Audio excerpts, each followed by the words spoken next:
What'd you say? I said, what do you feel? No. Absolutely. Thank you so much.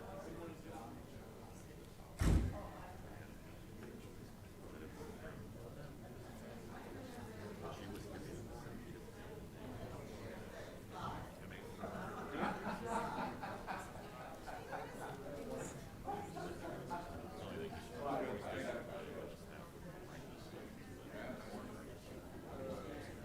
I forgot to tell you that.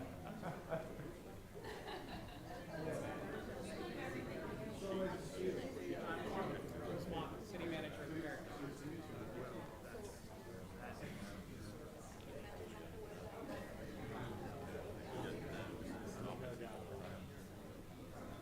We have such a cool You know how much of a problem I have. No worries.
There we go. Oh, let me turn my phone off. Y'all put your phones on silent, and I'll try to do that with this. Okay. Good morning, everybody. It's so nice to see happy, smiling faces in our midst. We'll call this meeting to order, the ECHO Advisory Committee meeting at 9 o'clock. And, excuse me, we'll do a roll call from staff, please. Pat Or Northey, Here. Jay Pendergast, I'm here. Jeffrey Alt, Here. Pat Drago, Here. John Macaluso, Here. Stephanie Mason Teague, here. Pat Patterson, Reggie Santilli, Here. Dwight Selby. Here. We have a quorum. That's wonderful, and I have to extend my apologies. I have so much paper up here, I'm not sure I know what I'm doing. Okay. We will, welcome to everybody, and we did a roll call, so we will now go to, can I get another agenda? Because I'm looking at the agenda from the, thank you. I don't know where I put that paperwork. I'm sorry, everybody. Just bear with me. Here it is. I don't know how much longer I can use my brain tumor excuse as an issue, but I've been doing that. So okay, all right. So we'll move to public participation, and we have two speakers today. Sydney Johnson. Where's Sydney at? Okay, and he'll be followed by Teresa Brooks. Thank you, Madam Chair. Sidney Johnston, 535 North Clare Avenue, Land 32720. Thank you for your service to the ECHO program for the many benefits to the Volusia County public. I want to take a few moments to encourage you to score and rank the ECHO applications soon to be reviewed publicly for full funding. All projects for full funding. Countless hours are spent developing these grants with deep expertise by staff, leadership, and professional consultants in writing grants, designing plans, and developing and maintaining projects for environmental, cultural, historical, and outdoor recreational significance. Please fully fund them. In 2020, over 70% of the Volusia County electorate voted to extend the ECHO program for another 20 years with a 0.20 millage rate. The ECHO program has delivered millions of dollars in matching grant projects to build vital and valuable environmental, cultural, historical, and outdoor recreational projects to the Volusia County public. Without ECHO, some of those projects might not otherwise have been completed. And because of ECHO and its wise matching grant investments, some private sites otherwise closed to the public are now available to the Volusia County public, and many of them free of charge. In 2024, there are far fewer project dollars being requested for funding in this cycle than available funds. We're flush with funds, as I understand it. So please allocate the dollars requested to complete these sites, even as developers move quickly to develop real estate projects that may not bring any value to Volusia's wonderful environmental, cultural, historical, and outdoor recreational amenities. The Volusia County electorate is expecting the ECHO program to use those dollars to develop facilities and sites for them and for us.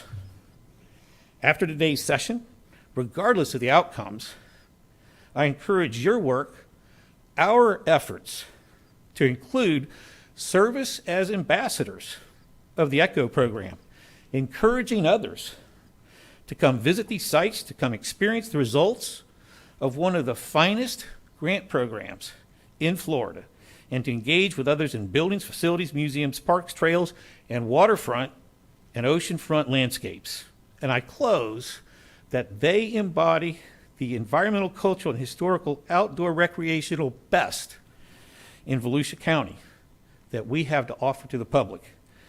I share this perspective as a fifth-generation native of the land in Volusia County with my descendants contributing to the county tax base since 1877. Thank you again for your service. Thank you, Sydney. It's always good to hear from you. I agree with much of you said as far as these projects in Echo, that people really like this program. So, Teresa. Hey, you're good up. morning. It's Good never morning. easy to follow Sydney Johnston, No. right? Good morning. I am Teresa Brooks, over 45-year resident of Volusia County. 40 of those years in DeLand and the past 6 in Daytona Beach. I have been very active and vocal in supporting the ECHO program and worked hard alongside many other taxpayers in getting this initiative approved for 20 more years. I have participated in the program on behalf of several municipal governments and nonprofits and assisted in preparation of many of those applications. I appreciate the time this committee devotes to ECHO program, the time spent reviewing these applications, touring the project sites, and I value the input from the committee members over the past years. Here recently, I have engaged in many conversations with past applicants as well as current applicants, and I stand here today on behalf of the City of DeLand, the City of Orange City, the City of Port Orange, the City of DeBary, Volusia Flagler YMCA, and Stetson University in 100% support of every project brought before you today, and I ask that every consideration be given to fund each and every one of these projects. They clearly define the meaning of ECHO, and I can say that 72% of the voters are expecting projects to be funded. And then I'll close by saying specifically, Michael Ployce, the city manager of the City of DeLand, asked me to publicly support the projects from Stetson University and the City of DeBary. Thank you so much. And I just want to say, I hope you and Mike are doing well. I know we missed you and on the other. Oh my goodness, that's Sure. the first meeting that I missed. I made it I to the know. parking lot. I I know. made it to the parking lot, and Jason said, no, go away. So, thank you. Y'all are good now, so. Okay, so that takes care of any other public participation that I did not get. Is that it? Okay. We'll go to approval of the January 25th, 2024 minutes. And there is a technical error that I found as far as the time that we reconvened on when we came back from the tour. We came back for the meeting, so that will get fixed. I talked to staff about that, and then I noted also that we are doing a different procedure on DeBary than what is reflected in the minutes, and I could just explain that a little bit. We're not changing the minutes. I understand that, but we are deviating from that, and that change needs to be part of the total package. Yeah, so the technical error was just the time. We had 9 o'clock and we got back here at 4 o'clock, so we will amend that change. And then when the minutes were sent out on January 25th, we had come together as with legal as well as upper management and staff, sent out a new notice that went out to all the committee members as well as the City of DeBary as the process for them today, which we will deem them exceptional or not. And then that project will also get scored, which we are going to move them to the end instead of having them be 7th. Do we need to have a motion for that? If you're supplementing the minutes, then yes. Okay. Okay, I'll entertain a motion to add to the minutes the information that was just presented to this commission regarding how we were going to handle the City of DeBary and how we, which is different from what is reflected in the minutes. Would somebody make that motion? I'll make the motion. Okay, motion. Dwight, did I hear you say you make that motion or not? No, you heard. I think you heard Reggie say that. Okay, I have a Reggie. question, Okay, Reggie though, said it, about- and who was the second? Jay, you were the second? Okay. Are we talking minutes or agenda? we're talking the minutes reflected that we were going to take DeBerry was going to go direct to the council. That is not what is happening today. So we can't change the minutes, but we can add, if I understand correctly, we can add an addendum that says what we're going to do to correct. Yes, ma'am. I mean, I think, yes, that's fine. Does that work? You can supplement the minutes. Yes, that's fine.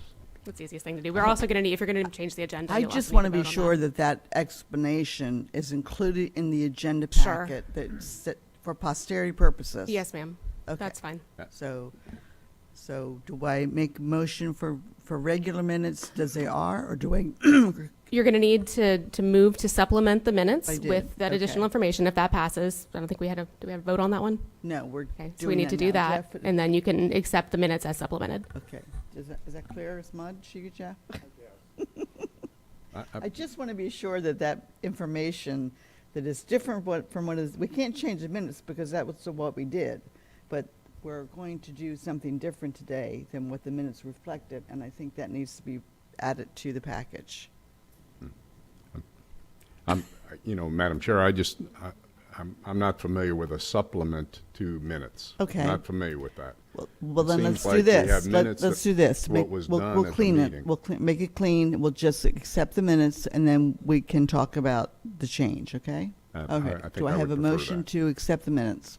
So moved. Which I know, I'm looking at Mr. Have a motion Patterson. on I the know floor, that though, so we gotta, that was with a supplement. yeah. So that needs to be withdrawn. Yeah, I have a change to the minutes or comments. Oh, okay, I'm So, sorry, go ahead. Just on page 9, Going to do Roberts. We have a motion on the floor with a second, so it should be withdrawn, and then we have a new motion. Am I correct? Yeah, we need to withdraw or vote on a motion. Motion, then You can also vote, you can also amend a motion. The original maker of the motion can amend it as long as the seconder agrees. That's easier. I actually thought we don't vote on We the usually minutes don't, anymore. but this one was, because it was different, I'm trying to just make sure that we Okay. put everything into the record. So I'll withdraw the motion? Okay, withdraw the motion. Second is withdraw the motion, so there's no longer a motion on the floor. So I will entertain, let me go back to the way we usually do it. If there is anybody who has a change to the minutes, please talk now, otherwise we will file them away as they were presented. That would be me. That would be you. Just page 19 and 20, it's the same comment on both for the YMCA Deltona and also Stetson University.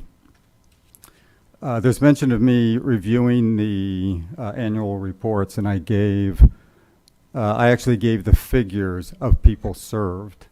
I just want that included in there. I think it's extremely important, if you're going back, that you actually see how poorly those grants have been executed. Okay, you're asking to make addition to the minutes. Yes, I just want the, Okay. I want the figures that I read off Okay. at that time added to the minutes. Is there any other changes to the minutes? And I'm looking at Mr. Patterson, who is trained in all this, so we'll go to him and entertain any thoughts, Yeah. so that we're doing it right. Mr. Chair, the purpose of minutes is what is done, not what is said.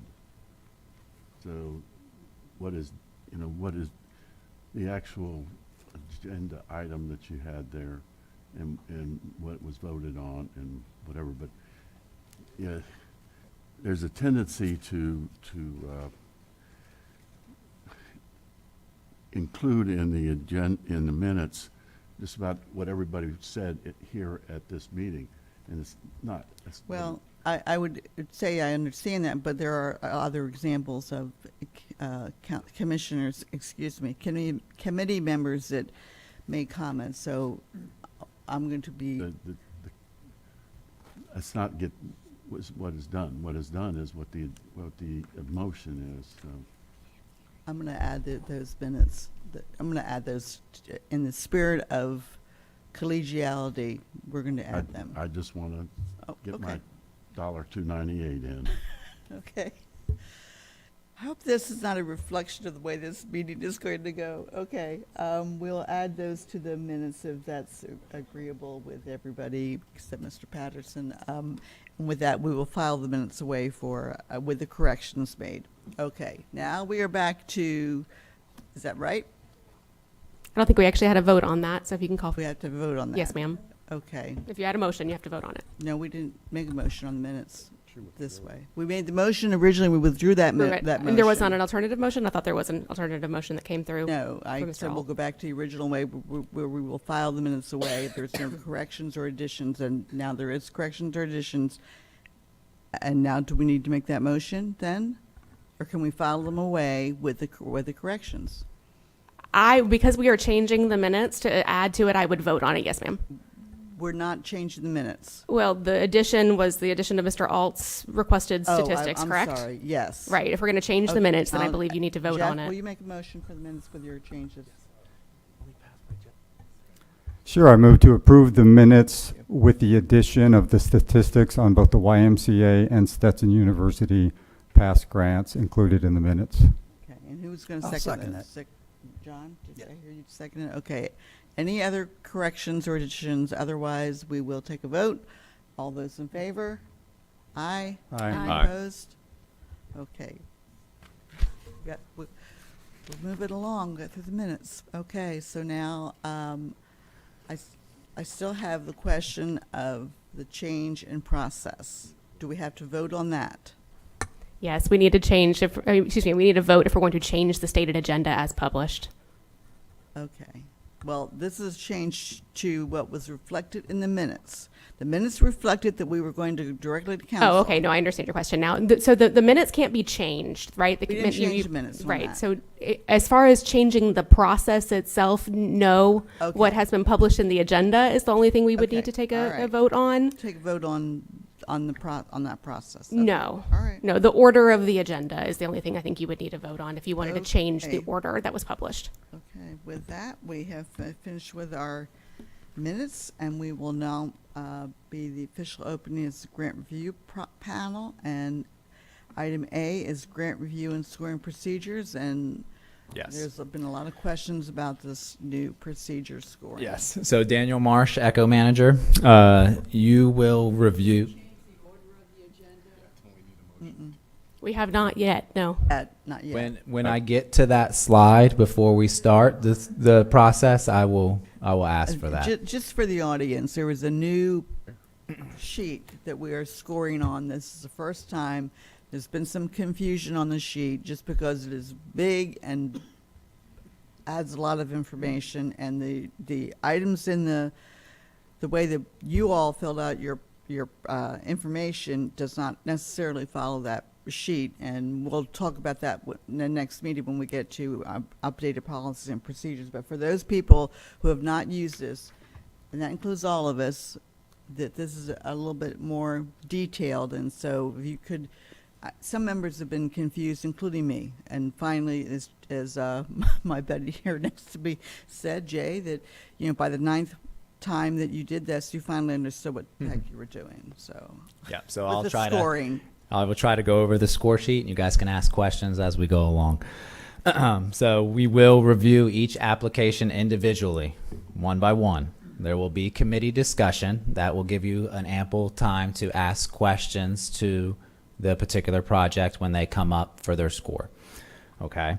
The scoring sheet is broken down into 4 sections. You have administrative compliance, project description, budget detail, and an operating detail forecast. In each specific section, there is 3 criteria, basically 3 questions that we ask you to score for a total of 12 total questions to be scored. Each section of the 3 criteria will be scored by section to get a total, and then you will have 4 totals from 4 sections to give you a total score of X, whatever that number is. Okay? And then we'll do a roll call, and you will verbally give your score. After your score is given, I will come up and collect your score sheet to make sure that it is signed, and then I will come down and check your math to make sure that the math is correct. While we're verbally giving the score, Ashlyn will be putting the scores into the computer, which you will see above, okay? And then the highest and lowest scores are removed from the average, and they will be notified in green and in red, okay, on the score sheet. And then it's a cumulative average of the 7 remaining scores after the highest and lowest score is removed, okay? And then the committee members will vote to recommend the grant scoring above 80 to County Council for final approval and award of the grants. So 80 is the passing score. Any questions? Okay, does that make sense to everybody, the scoring sheets? Okay. And I think some of us did the scoring at home, and we are able to change the score based on what we hear today. That is That's what correct. the past You guys can practice. ask questions, and if your score is altered by the answer of that question, then you may change your score on the score sheet. Okay. Okay, so then we'll move on to exceptional grant status vote. That's the next thing on my agenda. Correct. So for exceptional status, we have one project that qualifies for exceptional status, which is the City of DeBary Alexander Island Phase 1. And just to give you the definition of an exceptional project, it means a project that is paramount or crucial importance, which provides for receipt of services by significantly large number of peoples in all area of the county. Okay? And when we look as a staff, we consider all evidence and data presented to determine exceptional status. So for previous exceptional grants that we've had in the past, we have used the following data points, which are on your screen here. So we look at countywide importance. Well, what are the things that we're looking at? We're looking at the public meetings, the surveys, the economic impact, the robust feasibility study, public input, and then component of a master plan. And then when we look at the significant number of people served, we look at letters of support from municipalities and businesses, current and future projections, a survey of potential users, the robust marketing plan, and then partnerships to attract significant number of people to that specific project. And for an exceptional status vote, it must be 3/4 of the majority vote of appointed members. So there's 9 of you, so we will need 7 or more to deem the project exceptional. No matter what happens today, if it's 0 or if it's 9, we will still move on to score DeBary project during the scoring cycle. And we will score them last, as I understand. They understand that, and that it's been a decision that was made internally to take them out of order and put them last. Yeah, so Correct? once we do the exceptional status now, where you guys are giving a yes or no vote, we will move on to the next, to start the projects, and then you can make the motion to ask to move DeBary to the last. Okay? So this is a vote on exceptional grant status, and it requires 3/4. 3/4 majority vote of the appointed members, so 7 is the magic number. Okay, is there a motion on that will be made by a member to make them exceptional? Are we having any discussion first, or we're going to do that after? I want to do the motion, and then we can have discussion. Madam Chair, I'll move that DeBary Alexander Island Phase 1 be deemed exceptional. Okay, thank you. Is there a second to that? I'll second. Thank you. We have a motion on the floor. Now we can move to discussion. Mr. Alt. Okay. I've been extremely consistent with my expectations for exceptional status. Voters did not vote on a grant program in 2000 that even had this in the equation. It came out of a few other projects. Those 2 projects early on that really needed something else than just standard grants was the Lively Arts Center and what was known as the Partnership Center. Yeah, didn't get done. The Lively Arts Center had financial partners, people involved in it with a clear indication that the usage of the facility was going to service a very large number of people, over 100,000 people a year. Partnership Center was a collaboration between a lot of the West Side cities, including Deltona, DeBary, Orange City, and didn't really fit into one municipality presenting a grant. So there was money coming in from different sources. And that too was going to service a lot of people. So when I look at significantly large numbers, that's what I'm looking for. As a baseline, Museum of Arts and Sciences, which did get an exceptional grant at one point, 161,695 annual visitation. Jackie Robinson Ballpark, which is coming up, we heard last year, but rejected that grant because they did not have the proper paperwork yet. The Tortugas have an annual attendance of 137,570. Bethune-Cookman, there's special events there, and that led service numbers to be well over 200. Rob Sullivan Park in DeBary serves 158,500 people. And that is a standard grant because the people primarily come from DeBary. Deltona Dewey Booster Park, 45,000 standard grant. Daytona Beach Peabody Auditorium, 52,000 standard grant. Deltona Dewey Booster Park, did I mention that? 45,000. Ponce Inlet Lighthouse, 160,000, still a standard grant. So the projected number for Alexandra Island is only 29,746. That doesn't get me to where I need it to be. There's also, Daniel just mentioned letters of support. So there were 6 letters of support for this project. I could also read that 10 municipalities decided not to support this project. That's a majority of municipalities.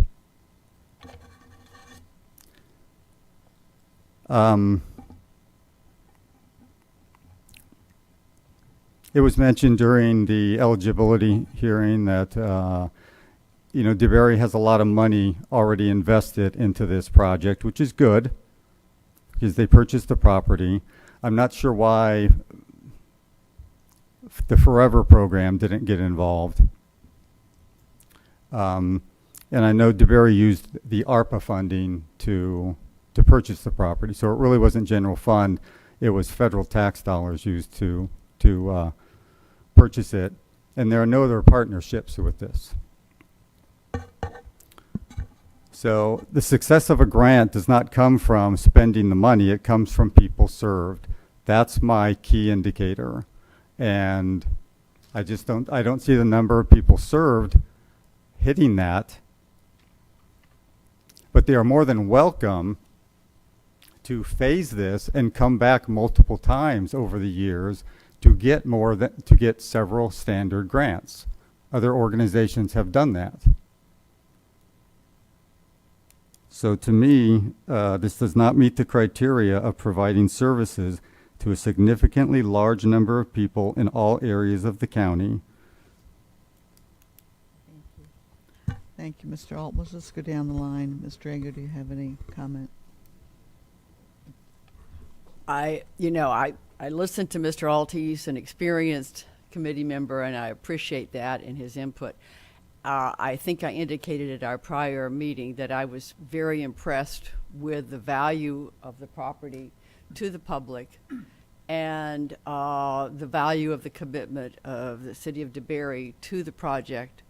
And I guess I have a question in my mind where how many municipalities were asked and declined to partner. Those are the things I hear. And I was thinking about the anticipated attendance, but when I looked at this parcel, and I feel that that projection may be low at this time, but it's not yet developed, so as a park, so we don't know that.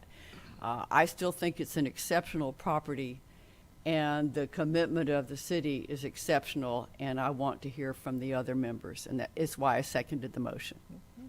John? I too have listened to Mr. Alt, and I also did some research with numbers as well, based on our visit. It's a great project. I'm 100% behind the project if everything falls into place the way it should. I'm here to listen and ask some questions. Want to ask some? Now? Not now, okay. Mr. Pendergrass? Yeah, I think anytime we have an opportunity to preserve open space such as that, an area like that, I think it's so important to Florida, not just Volusia County, just, to have open space in our, undisturbed environment, because so much of it's getting paved, and just driving there and looking at like the, production housing going up around there, it made me even appreciate this site more. So from that point of view, I really do rank the project very highly.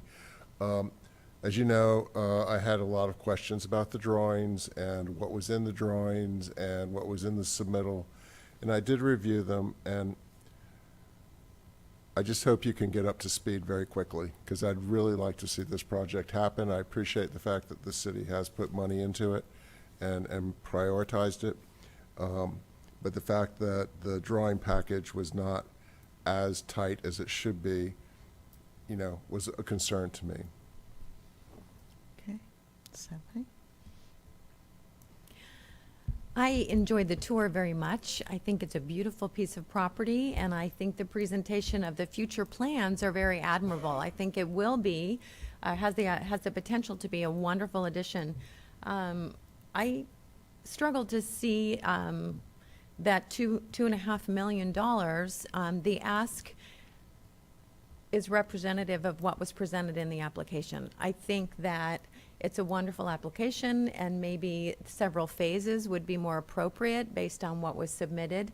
To me, it did not meet the requirements for an exceptional application, simply because it wasn't representative of as Mr. Alt detailed, the number of people that you expect to attend.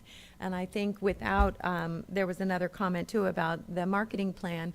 If people don't know it is there, how are they going to attend? And so I think we're a little bit ahead of ourselves to list it as an exceptional project at this time, but I would hope that the applicant would consider phases of the project, because I do think it's very admirable, and I think it does represent what the voters asked for. But I also think that our role in reading through and scoring these grants is being stewards of the taxpayers' money.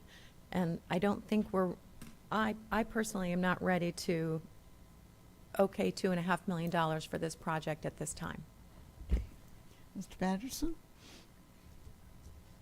Well, I support the concept of the exceptional status situation.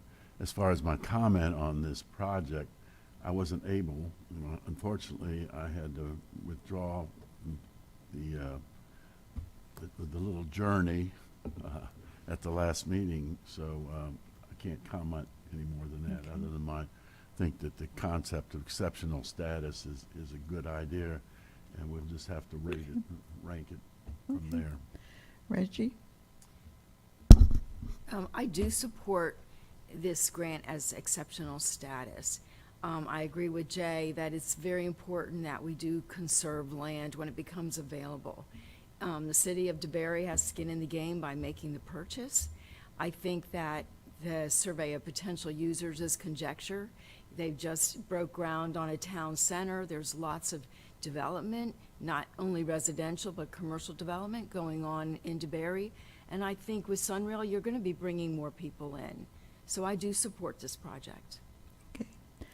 Mr. Selby? Thank you.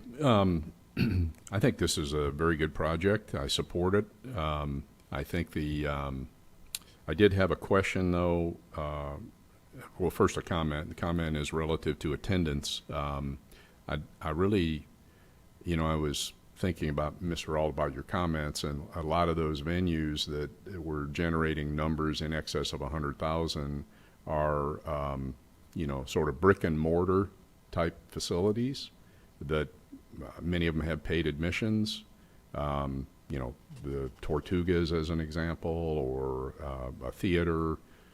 They're putting on performances. I suspect that if the city of DeBary decided to build a sports complex, let's say, and have a semi-professional team there or whatever, that they would easily eclipse 100,000.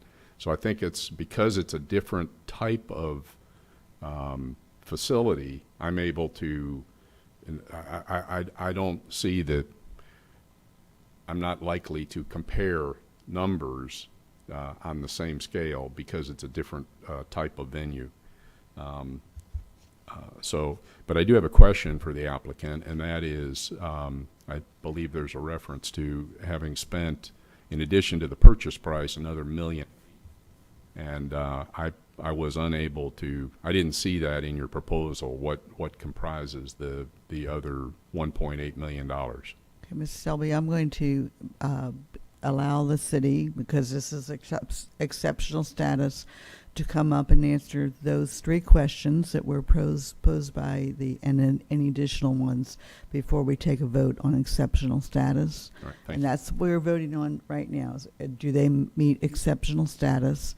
And with that, I will defer to Mr. Rosamonda, who is the city manager. And I do want to just point out that your mayor is in the house, Karen Chazet. So she's little. There she is. wave, Karen. Okay. There were 3 questions that were posed by the board, by the committee, and the first one was the number of people that you would serve. Thank you, Chairman, and the committee members. Yes, in the report, it does call for 29,000, and they use the comparables of the parks that are surrounding that particular area. Right now, the area around the Sunrail station is undeveloped. And as you saw maybe a couple weeks ago, we are now breaking ground in our new downtown. And we anticipate across the street in short order, a grocery store coming in, and the living accommodations that are going to be coming into that particular area. It's going to be a high-density area, and it's not promised, it's under contract. And so there's going to be a lot more folks that are going to be living in that particular area, and we believe that downtown, coupled with all the ecotourism around that area, we'll get a lot more visitors than 29,000. I believe that might be the first year as we're developing it, but as time goes along and folks starts to move in this particular area, you're going to see visitors in excess of maybe 100,000 visiting this particular park every single year. Do you know how you came up with 29,000? They used the comparables of Gemini Springs and some of the parks that are around that particular area. And, okay, but give. Be able to. Yeah, so exactly Jason Scheitz, Parks and Recreation Director of the City of DeBary.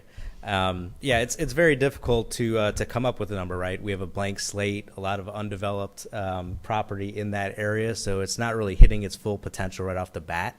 So that's exactly what the consultants did. They took comparables from similar nature-based kind of passive recreation parks in the area that had, their best guess numbers to give us.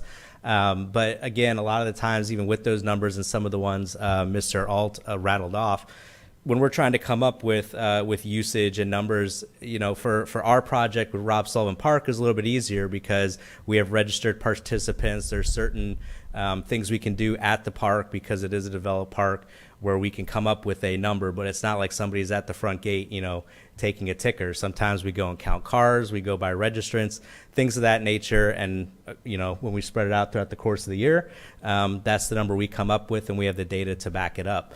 With some of the other facilities, especially something like this, where you have trails and passive recreation and things like that, it's much more difficult to come up with a number, even more so when we don't have anything yet because we're starting from scratch. So that's what our consultants did. We came up with the 30,000 a year number. I think that averages to 100 people a day coming through the park to get it started. And then, as Carmen said, there's no doubt in my mind when the downtown comes and we start having more residents, more visitors in the area, that we'll blow that out of the water, as time goes on. Okay, So, thank you. Yep. Thank you. And then the other question was a number of cities that had sent letters of support or resolution. Well, we made a request. Every city manager that I sent a request to, some cities feel uncomfortable supporting other cities' projects, particularly when they have a skin in the game or into this process as well. All of them expressed great interest in this particular project. How many of them are willing to write a letter and support is depending on their environment and their government. So please don't use that only. I serve on Rotary in that area. We did not receive a request to write a letter. Did you reach out to any of the other Well, just this last week, we received a letter from the Spring to Spring Trail group and some other groups as well after they saw the last meeting and watched it. Okay.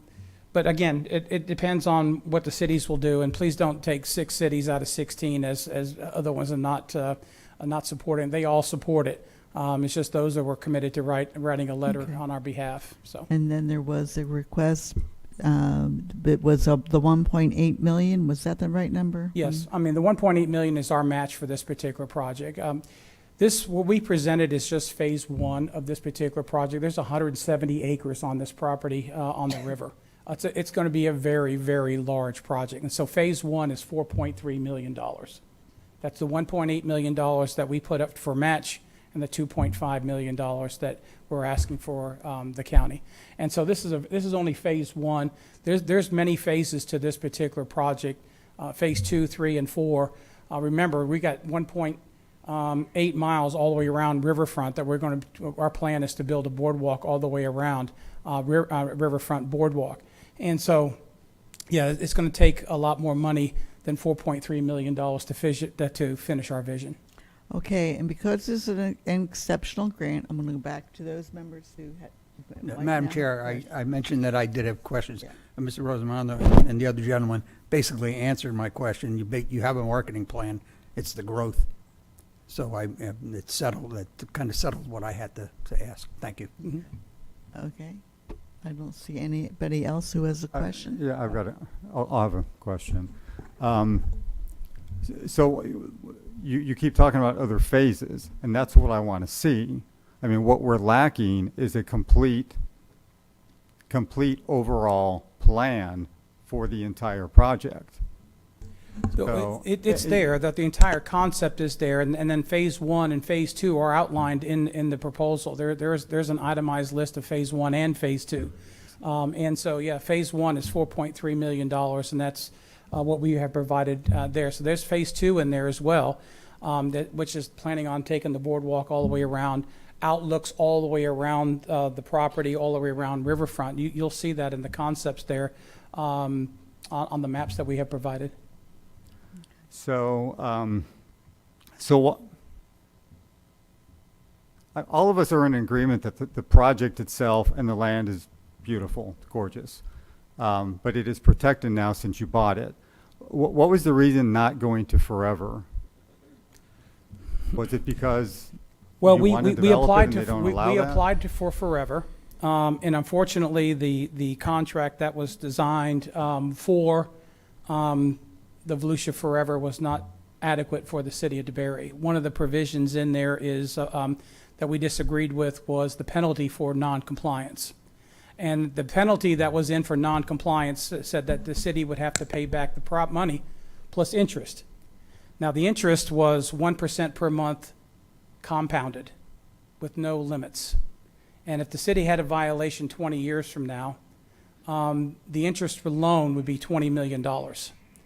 And we could not afford to put future councils in that position. Now, conversely, the property that was bought, besides us, was bought in DeLand, had a cap on that interest of $250,000. That's what we had negotiated, but at the last minute, that was taken out. And so the interest on that contract would have been, if there was a violation on the property, you would have to pay back the money. 1% interest per month compounded is just not acceptable. We just can't put a government in that kind of position. Okay. If I may. Who was that? Brad. Brad, okay. Just to add to Carmen's comments, but DeBerry was also offered the $250,000 cap as well. They were, but the attorneys if you recall, the attorneys from Volusia County had removed it, and it was presented, and you were there at that particular meeting as well as Mr. Brown. We're doing ECHO. That's a Volusia Forever and so issue. that's one of the reasons why, and the mayor and council, we considered the contract. We're on record. It's on video. You can see what the council's comments were, but the council was 1% per month compounded. It's just not acceptable. We can't put our government in that kind of position. We're not going to debate that here because that's a Volusia Forever issue, but we thank you. Okay. I'm going to support this because, one, I have clear confidence in the city of DeBerry to get this project done. They've been chomping at the bit to get it done. I have clear confidence in the mayor and her ability to manage the project to completion. And she is short timer. You're in your last, how many years? You get 2 years to end of 26. And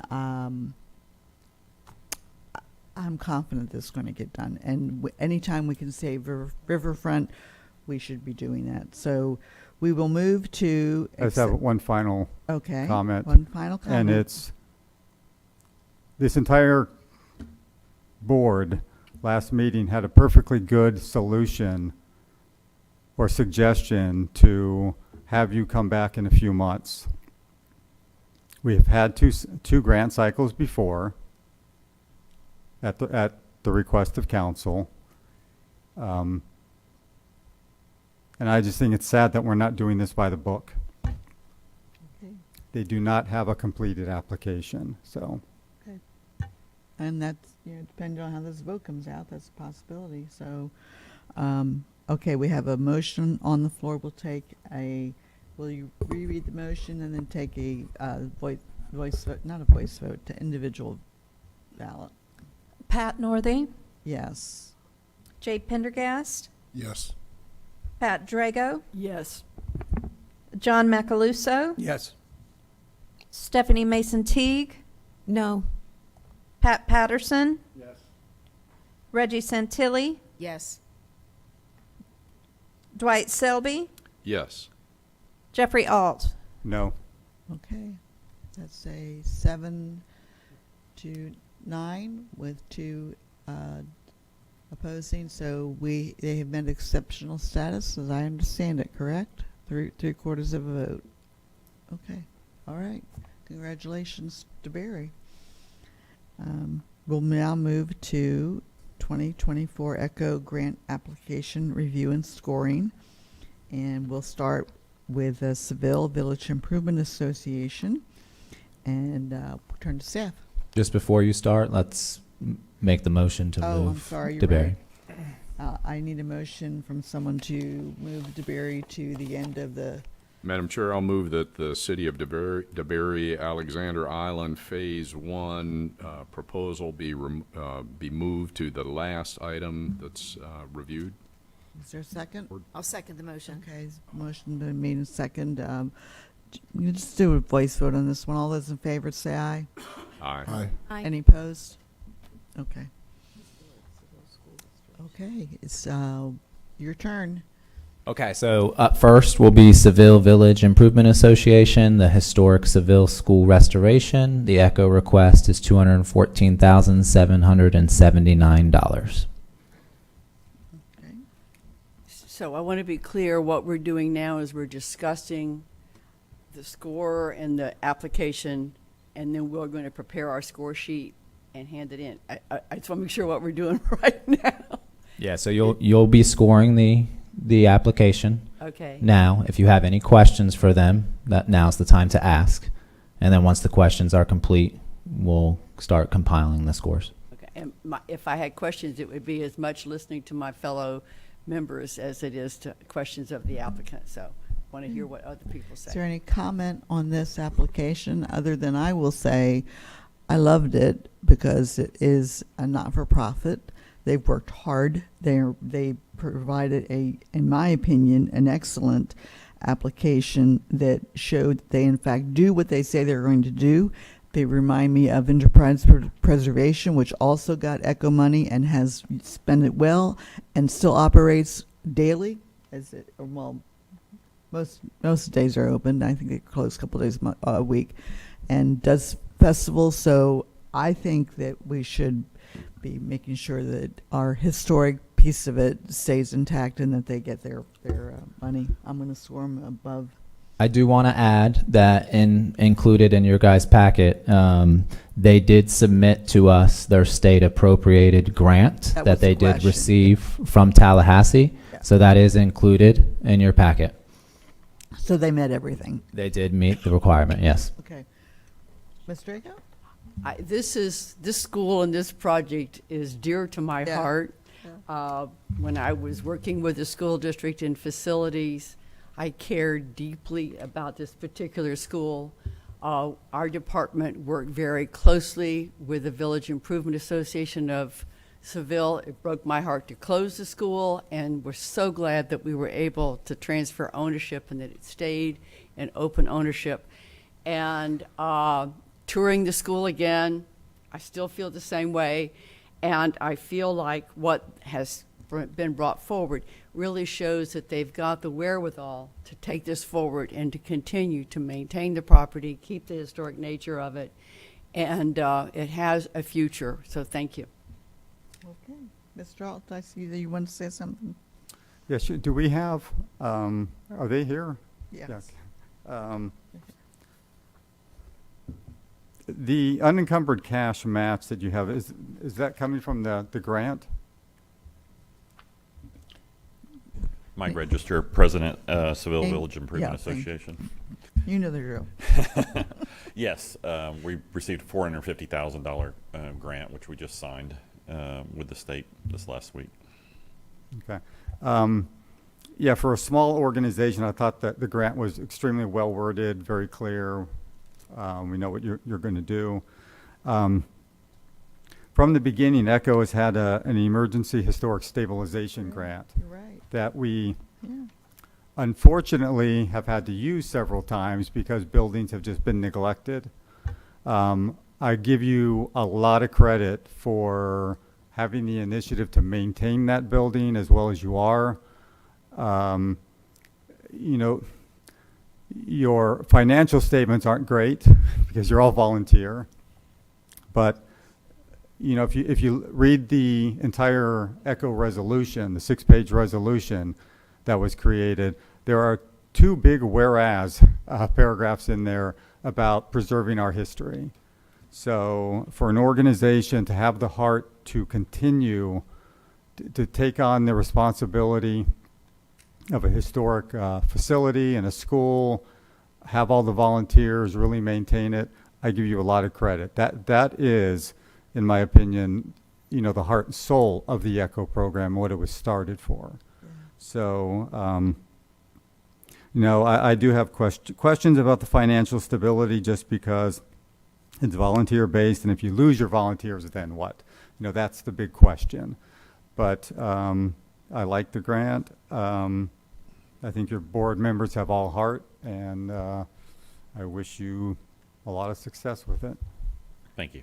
And Jeff, I checked your bank account and it comes electronically, so I feel confident that you guys are putting the money in to make the payments. So I share Jeff's concern a little bit just because it is all volunteer, but your mission statement was incredible, and you're on the most endangered list too. It's what I understand. So we're saving something really good, and we thank you for all that you do for it. John, you have any comment? No, it was a great tour. That's the first time I've ever been up there, and great job. The only question I had at the time was the submission of that document. It's here. Support you. Okay. We'll start. Any comment? Well, yeah. Obviously, I obviously support any kind of historic restoration, preservation, and heritage preservation. And the fact that you're a small organization, most of what we see that comes through here are municipalities. And I think that ECHO has always tried very hard to reach the smaller not-for-profits. So this is a perfect example of that. And I mean, I totally support your project. Thank you. Great. Stephanie, any comment? Yes, I was not able to take the tour. However, I have been to the school and enjoyed that very much, and think it's a wonderful property. And too, I'm very glad that you're applying under the ECHO guidelines. I did have a couple of questions. I did enjoy learning more about the school, and your application is very well done. And again, for an all-volunteer and a historic property, it was very welcome read. I did notice that all of the funds were from the appropriated cash, and that you had listed no increase in fundraising, membership, or donations for next year. We, as we noted, it is an all-volunteer organization. We anticipate, based on the budget of the grant program and the anticipated ECHO funds, that we'll have adequate funds to carry out what's included within that. The organization's been in existence for 100 years. We have always come together and had fundraising as necessary. One of the big ones was when ECHO saw fit to help us purchase the school years back. We had fundraising in order to pay our half of the match for that. Mm-hmm. And so and as far as mentioning being worried about the volunteer organization, we have a strong core of volunteers who with deep roots in the community that have been there for generations and generations. And I really feel like we've never been more financially sound than we are today. We are having activities like bingo and some other things that are bringing in more cash. I didn't want to speculate on what those were until we had a better history of them this year, but they've been very profitable. We also have some annual barbecue events and things like that as needed in the community. Like I said, always comes together and supports those to fill in any gaps that we have with any of the funds that we need. I guess my question was, tell us who they are. I would have enjoyed to know who are your volunteers, and so what one is is their myself. experience? My family's been in there, the Seville area, for I guess 4 generations now. Brad Purcell, whose wife actually attended the school, and they've also been in the community for a long period of time. My wife, who went to the Seville school, I didn't start dating her until we went to Taylor and Pearson, is when we started dating. So we've had a long history with the school. Skeeter and Katie Beatty are another family that's been there for generations. They're part of the Volusia Sheriff's Department. That have come in. I have brothers and. Let me just add, there is a list, or there are plaques on the fence line. Yes. Many of them have the dean name on them, but they're, I don't want to say littered, because that's not the right word, but it's clear that this community supports this project. So I could keep trying to list them by memory, but No, my comment was to read them, one of our criteria is a listing of board members, and in lack of board members, maybe a list of supporters or volunteers or people that have pledged their support. I think it would have just added a robustness to the application, and I would have enjoyed learning a little bit more about the family affair in DeBary, that everyone seems very dedicated to it. So, in Seville, excuse me. I just appreciated that, so thank you. Thank you. Sorry for the neglect in that. We should have probably, in hindsight, included a list of our membership, which is not only community-wide, but it's people that have moved out of the community continue to support the organization. So Wonderful, thank you. Mr. Patterson? Was in your old district. I wasn't able to be up there that day, but I have over 20 years of experience with Seville, both as a state legislator and as a county council member. And I've been to many, many events up there. They're well organized. You can just see the love of the community for the property and everything they have there. So I really want to see you get to this. thank you. Ms. Santilli, any comments? I think it's very commendable that the community comes together to preserve the history of Seville and this building. Thank you. Okay, Mr. Selby? Yeah, great application. I made the comment on the tour that the amount of work that you intend to get done for such a small amount of money is amazing, and I think your response was, we got a lot of volunteers and we have a lot of donated material. You're stretching the dollars even further, and we appreciate that. So thank you. Thank you for what you do. Thank you. Okay, and I do want to recognize Brad Purcell. Brad was a former, you don't serve any longer, right? Former county commissioner in Putnam County. And he understands well the process that we're going through, and he knows how to get things done too. So we've worked together on the St. Johns River projects. Okay. Yeah. I just want to say that I think that for a small, I have no question as to the city of Ormond Beach or Port Orange as far as their financial capability.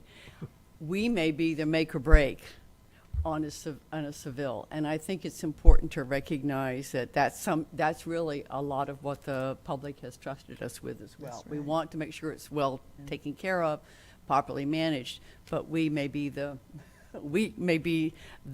stalwart partner. Thank you. Good comment. Thank you. Yeah, can I just make a suggestion to you? Yes. For your maintenance plan, and I've got this comment for a lot of these grants, the maintenance plan, think long-term as well. You know, HVAC has a lifespan 12 to 15 years. Make sure it's in that maintenance Bible.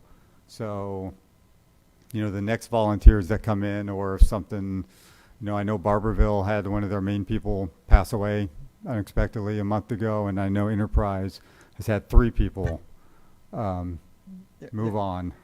Yeah. So when you're volunteer based, make sure you have that long-term maintenance plan too. So the next people coming in know when this was installed, when the plumbing was checked, all that stuff, so it doesn't become an emergency down the line. Thank you. That's a good comment. We'll do that. Okay, we'll go to scoring on this. Pat Northey, 91. Jay Pendergast, 82. Jeffrey Alt, 81. John Macaluso, 86. Stephanie Mason Teague, 82. Pat Patterson, 86. Reggie Santilli, 81. Dwight Selby. 83. And we're missing Pat Drago's number on this.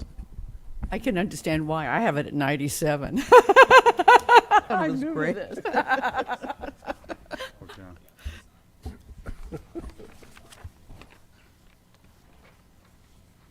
I have all my typed notes too, but I'll submit them afterwards.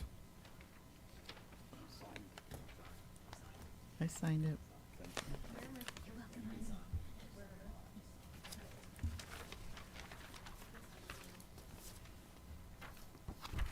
Congratulations, I think. Yeah, your average is 84.43. You meet the criteria. Good job.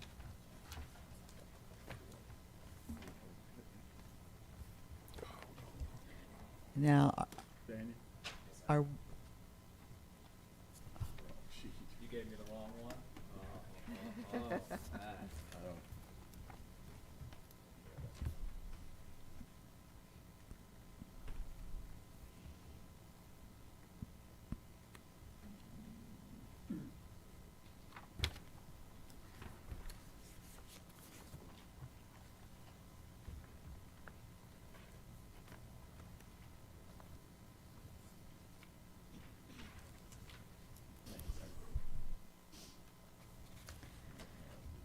Now, Mr. Marsh, are we waiting until you review those?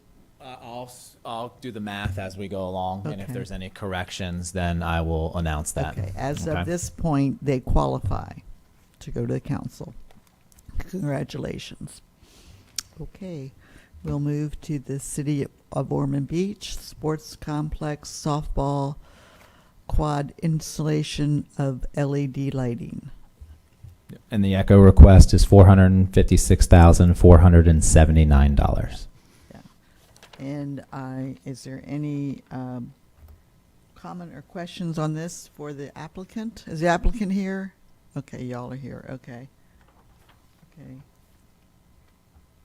Okay. Anybody? Yeah, Madam Chair, I'm on record saying from the last meeting, anytime you're replacing old lights with LEDs, you have my support. Okay. That's good. Ms. Patricia? I think when we were there, I was a little concerned because I've gone through field lighting changes before, and sometimes you have to redo the electrical and the service and everything else. But when I looked at, if you have Musco Lighting and A.M. Weigel and Sean Finley, I had confidence that they were going to be able to address the issue. Dwight, you know what I'm talking about, right? So I just wanted to say that had been a concern that I'd raised during the tour, and the application, when I reviewed it again, I was able to have those concerns met. Thank you. Okay. Mr. Alt? Yeah.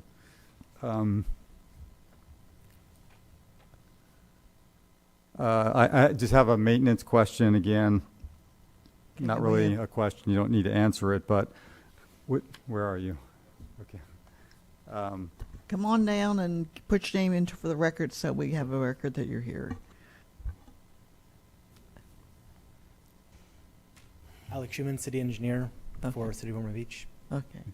Just get long-term maintenance into that as well. I'm not sure what the life expectancy of those are, but make sure that's in your maintenance plan. We'll absolutely do that. Okay. Thank you. You know, you guys submitted a great master plan update. I think it's well organized, detailed, very clear what you're doing. Okay. I don't see, you have some, Yeah, just, Madam Chair, if I can, this is, what's interesting, it's $456,000, and, you know, it's LED lighting, which is a really good thing to do, Yeah. but, I mean, it just, I think this project, I doubt that this project would get done by the city of Ormond Beach if they had to spend $900,000 to do it. So this is one of the things that Echo is really important for, because this is kind of a, you know, it's not a playground, kids, you know, and yet it'll enhance the experience, it'll make it safer, they get multiple use out of it because they're also doing flag football in the outfields of these quads, of these baseball fields, so, you know, this is not sexy, it's not, you know, it's not something that we'll all go to the Rotary Club and brag about, but it's really important, and it probably wouldn't get done otherwise without Echo. So I applaud you all for doing it, for putting the money in at the general fund to get this going to provide your match. you might have been on the council when they did this, but I'm a commission. I'm very impressed that they have their own little parks referendum that went out and collected money for that every year. So It's that's actually a big deal. It's actually a segregation of Yeah. General Is funds. that what it is? Okay. Yeah, it's an internal Okay. dedicated I'm funding impressed. sources there's Yeah. 4 or 5 of those that the city of Ormond Yeah. does. So Okay. thank you. Stephanie, did you have something you wanted to say? Yes, I enjoyed the tour and learning more about LED lighting and how beneficial it can be. I thought it was pretty impressive that 190 days of programming had taken place in 22-23, and you expect more programming because of the light quality on the fields. Have you estimated how much more programming you'll be able to accommodate? Stephen Sibley, Deputy Director, Ormond Beach Leisure Services. It's hard to tell by basically the nature of just having that expanded lighting. We're going to be able to increase just out of natural attrition. So I can probably a year down the road kind of give you a hard number on that, but unfortunately a guesstimation would just be that. It would just be a guesstimation. I think it was very well written. 191 page of budget detail was a little ominous, but impressive. And I noticed that you listed 3,000 volunteer hours. What do your volunteers do for the quad? Everything from coaches, overseers, scorekeepers, things of that nature. So. That's a definite community project. 100%. Thank you. Okay, we'll move to the scoring. Pat Northey, 90. Jay Pendergast, 87. Jeffrey Alt, 95. Pat Drago, 82, I guess I'm learning. John Macaluso, 89. Stephanie Mason Teague, 92.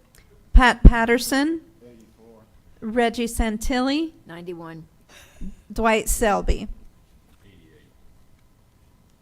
88. Okay. And I want it to be known that this does not reflect as a comparison. This is my learning curve, not theirs. Yeah. Well, we all have to learn this one. This is a brand new form. Okay, based on the average of 88.71, Ormond is eligible for us to advance this sports complex softball installation of LED lighting forward to the county council. Okay, we will move along to Ormond Beach Nova Community Park. And are y'all representing this? Just so, here you are. Thank you. Okay. Are there any comments or questions for the applicant? The ECHO request is $216,326. Thank you. I keep forgetting to say that. Okay. Jeff? I just make Same a thing? comment that, I like the new smart irrigation technology that you're installing. Okay. Anybody else? Otherwise, we'll move directly. Stephanie, go ahead. Yes, thank you. I had a note that I'd written down. It wasn't clear if the survey results were very impressive. Were they sent just to Ormond Beach residents or all of Volusia County? The surveys. Stephen Sibley, Deputy Director, Ormond Beach Leisure Services. It is an Ormond Beach survey. I'm assuming you're referring to the master plan survey? Yes. Yes, yeah, that is an Ormond Beach survey. It's a statistically valid survey that was performed by our master plan contractor. And it showed that there were 20,000 participants and 28,000 spectators. But those probably weren't from Ormond Beach. No, there is a large component in youth sports of travel aspects. Yeah. We do try to focus a lot on the recreational side, but yes, there are some bleed-ins from select programs. I noticed you had an agreement with the city of Port Orange for using the fields. Can you elaborate on that? We have an agreement with Port Orange in regards to our special populations program, and then we have a varied agreement throughout the cities. They do use our sports complexes for different events, different activities. Thank you. Okay. Well, Pat? I made a note that the prior application and this one, and I think the staff was that y'all have been heavy users of ECHO. And I'm just going to say, when I looked at all of your budget, and I thought to myself about all the various cities and the projects, I did notice that the city of Ormond Beach has been a consistent applicant for ECHO and successful at it. Pro or con? And I think one of the reasons that they are is based on you have a set aside that goes to Right. parks and Yep. these kinds of quality of life. Absolutely. Ormond is known for having a good quality of life. And Absolutely. it shows in what they The do. commitment, yeah. Okay, could we please take a vote on this one? Pat Northey, 90? Jay Pendergast, 88. Jeffrey Alt, 94. Pat Drago, 90? John Macaluso, 89. Stephanie Mason Teague, 92. Pat Patterson, 87. Reggie Santilli, 93.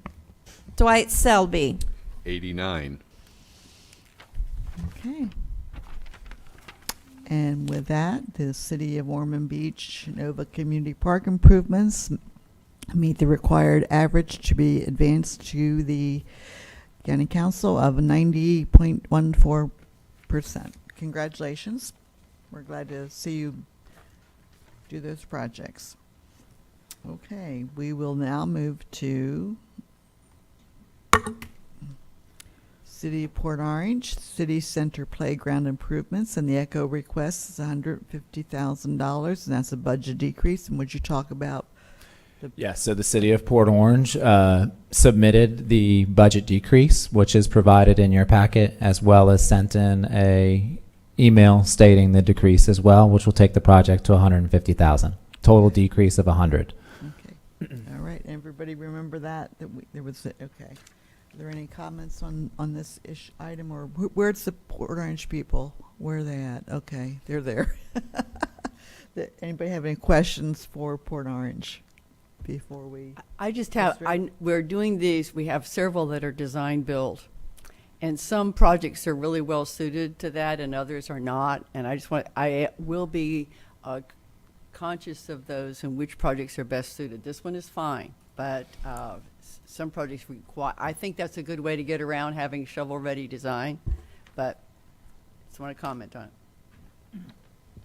Okay. Jeff? Yeah, I think who are we talking to? Oh, Teresa. Okay, Teresa Brooks, Grant Manager for the City of Port Orange, and Peter Ferrara, Deputy Parks and Rec Director.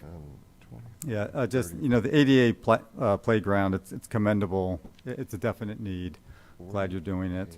So let me just, in a public meeting, point this out. Any playground that I bring forward to this committee or any other committee will far exceed the minimum standards for ADA. I have been chosen, my husband and I were chosen with a granddaughter who has physical limitations.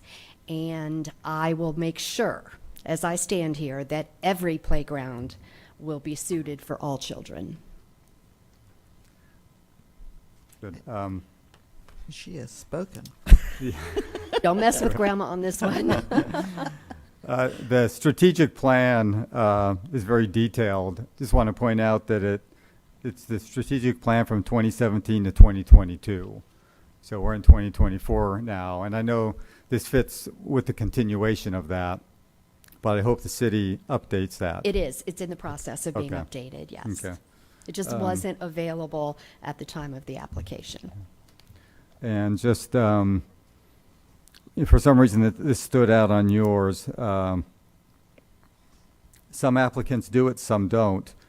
I hope this could eventually become standard, that all of the past grants were listed in order, but also the amount funded. Mhm. Some just list grants with nothing.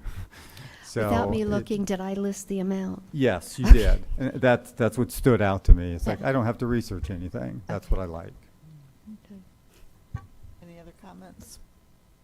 We'll go to vote. Pat Northey, Well, I really like this application. I gave it a 98. Jay Pendergast, I did not. I gave it a 57. Jeffrey Alt, 85. Pat Drago, 90. John Macaluso, 85. Stephanie Mason Teague, 81. Pat Patterson, 82. Reggie Santilli, 86. Dwight Selby. 84. I'm working on my. Thank you. Okay. Based on the scoring, this project will advance to the County Council, City of Port Orange Playground Improvements with a score of 84.71, unless that changes for some reason. We added it wrong. I don't know. Okay. Congratulations.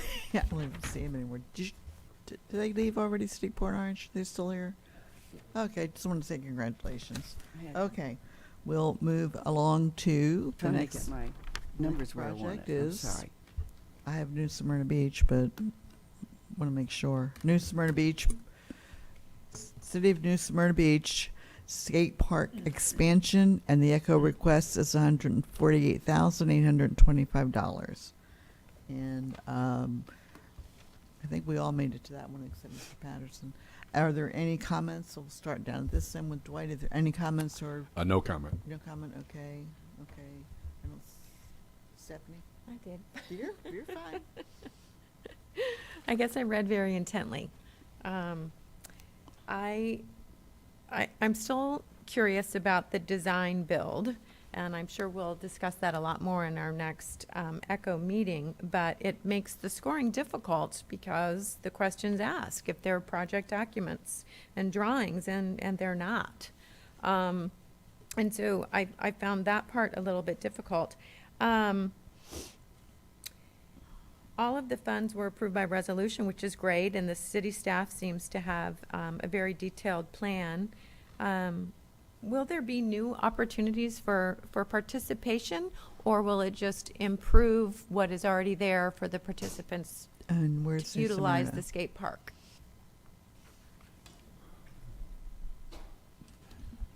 Rob Salz, our Leisure Services Director, City of New Smyrna Beach.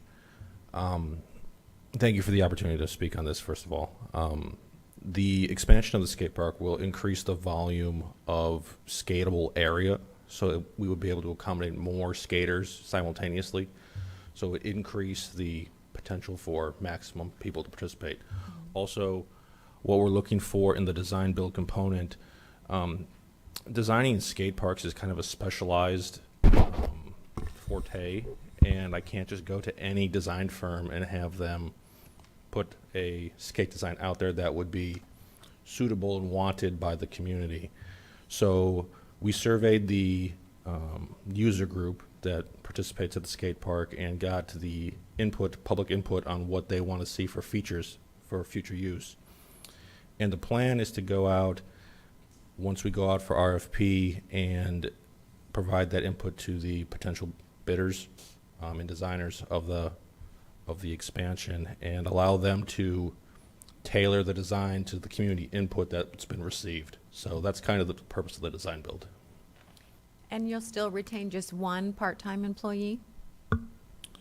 So currently I have a proposal that I'm working with on the city and bringing the operation of the skate park under the city's umbrella rather than a third party. And my proposal calls for one full-time employee and a part-time employee.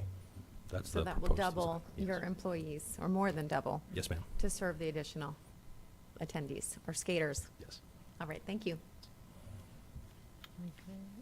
I'll speak up. Okay. This really hurts me being a City of New Smyrna Beach resident and well-known there, but this is not shovel-ready. This RFP design build was supposed to go out January 2nd. Has it gone out yet? No, sir. So it's already behind schedule.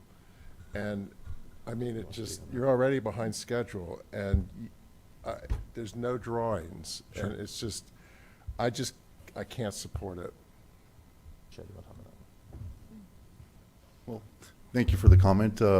One thing that, and by the way, I am name. Chad Gibson with the CIP and Grant Coordinator for the City of New Smyrna Beach. I understand we have the RFP ready to go, and we really can submit it anytime. We are trying to go with the time frame of the ECHO Committee's decisions. And, you know, we have the funding, we're ready to go. Like I said, we can submit it anytime. So once we feel the commitment, it's going to take time for the paperwork to process anyway. So it's going to go out for a 30-day RFP. So that process will begin. It still aligns with the timeline that we're looking at. But the problem is you have no skin in the game. This is like Go Fish. I mean, these other communities have spent money on drawings, on planning, on preparation, and New Smyrna has not. I mean, the city has said, oh yeah, we'll earmark this funding and give you a resolution. Well, that's wonderful. But these other municipalities have gone out and their drawings are ready. They know what they're doing. I mean, they're not all the same, but there's quite a few here that are like ready to go. And we can say yes, and the minute they have their funding, they'll be ready to go. And this, it's not ready to go. Absolutely. I think the difference is that this is more of a specialized project in the sense that we're trying to capitalize on the most for the value that we have. So we are limited. This skate park is needing the expansion and needed from day one from the opening.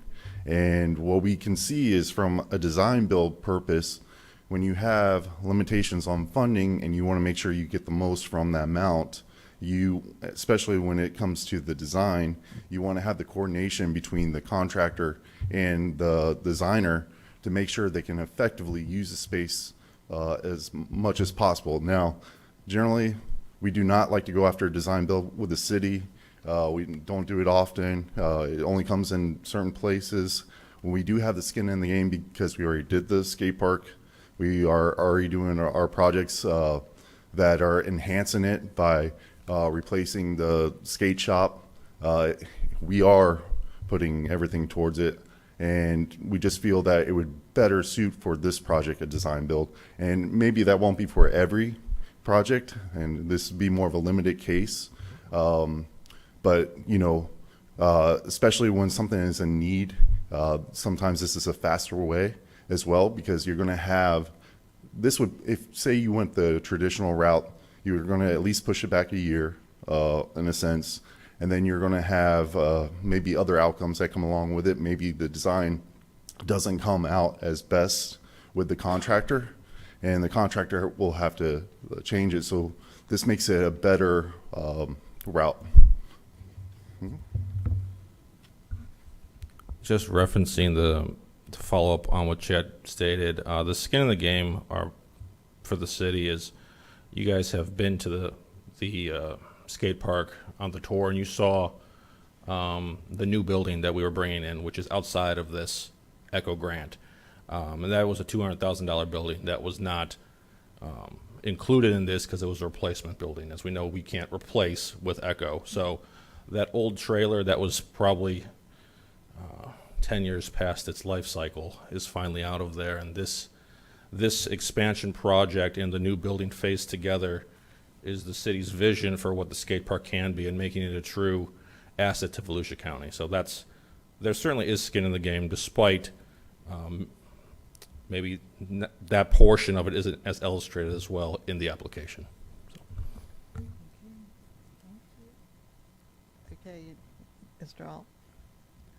Yeah, I'm just going to, I mean, there are things I really like about this project in terms of it's unique. It shows diversity, and it really, you know, fits a lot of what happens in New Smyrna Beach. You have a lot of skaters over there. But I have a problem more and more with, is this shovel ready or not? And the eligibility meeting 2 weeks ago, Jay brought up that we really need to revisit this process, and I think we do. As of right now, though, the design build fits our criteria.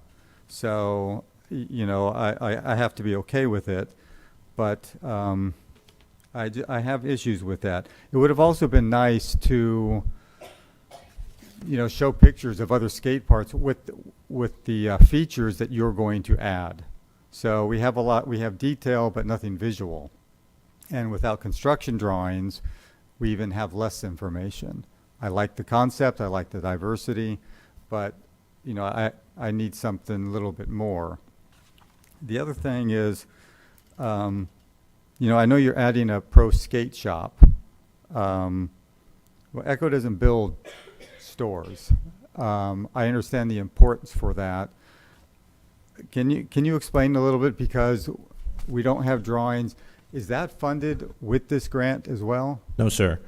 So the way the skate park is set up, there's a building, there's a fence with a building, and then behind the building is the skate park. And the building serves as the entrance to the park. So there's no access to the park without coming through the building. And that's something that, when we surveyed the community, was very important to the parents of the users of the park, because it provides a safe space for the kids. The shop isn't necessarily for, you know, a revenue generator for the city. It's more of a extension of what the park offers. We offer summer camps. We offer free skate lessons on Saturday mornings. We offer after-school programming, and we offer tournaments, and all that is based from the shop.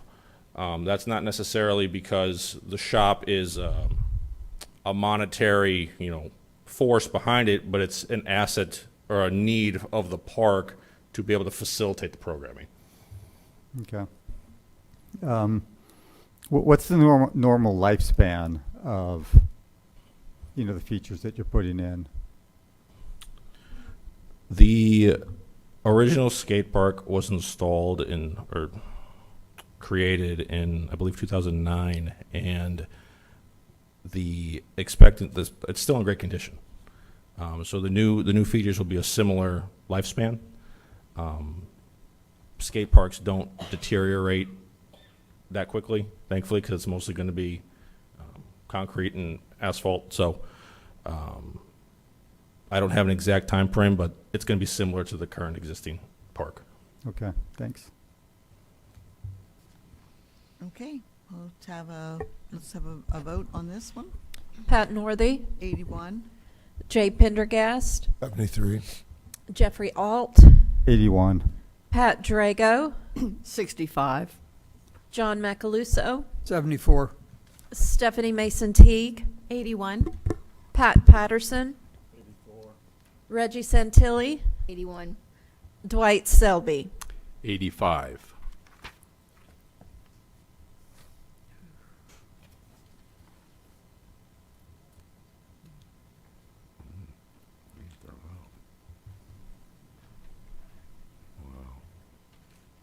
Is that the final? That falls short of the 80.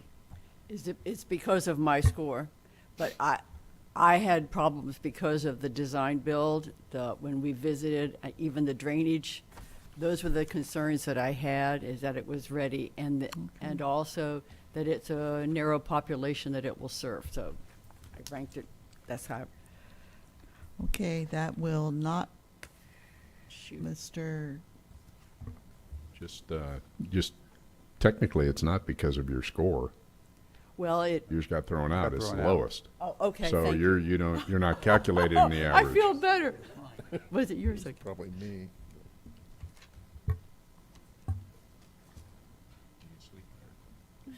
Did you have anything you wanted to say, or do you want me to? Okay. You can Okay. continue. It is, the score is, the average is 79.29, which makes it fall below the required 80%. And we would just say, come back next year with a little tighter application. Okay. We'll move on to our next one, is City of Edgewater. And just for explanation purposes, that application, does that move forward to the council as with it, or it does not move forward? It does not. It did Does not meet the Okay. requirement of 80. Okay, all right. Okay. City of Edgewater, Hawks Park pickleball courts and amenities. The ECHO request is $600,000.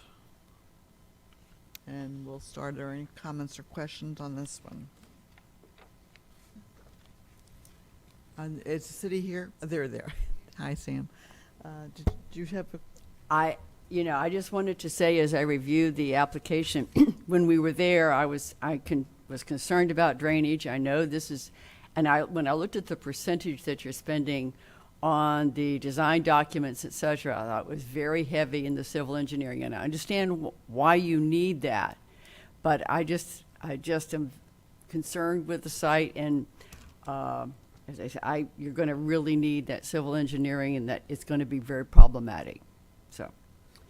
Okay. Any other comments? Well, and that's what I was bringing up. I mean, they have a full set of drawings ready to go. Right, they do. I mean, they can go in for a building permit right now with those drawings. So this is a shovel-ready drawing. Yeah. Plan. Yep. Application. Okay. We will. May I can address some of those comments if you like. If you'd like to do that. Thank you so much. My name is Samantha Bergeron. I am the Parks and Rec Director for the City of Edgewater. Thank you so much for allowing us to be here today, and thank you for reviewing this project. Just so you do know, the company that we hired to do the engineering plans, Mead and Hunt, is the same consultant engineer that is also on our G2, G11 canal improvements that start from the Gabordi Canal and go all the way south to Marion Avenue, which encompasses that whole park, including it's all of Hawks Park, which is 46 acres, where the pickleball future site will be. So with that, and the design of the stormwater pond that's on the design, you can see very clearly that it's a very large pond. It's to accommodate all of the future growth that we have planned, because this is only phase 1 before you today for the pickleball. So eventually when it's built out, it'll be 8.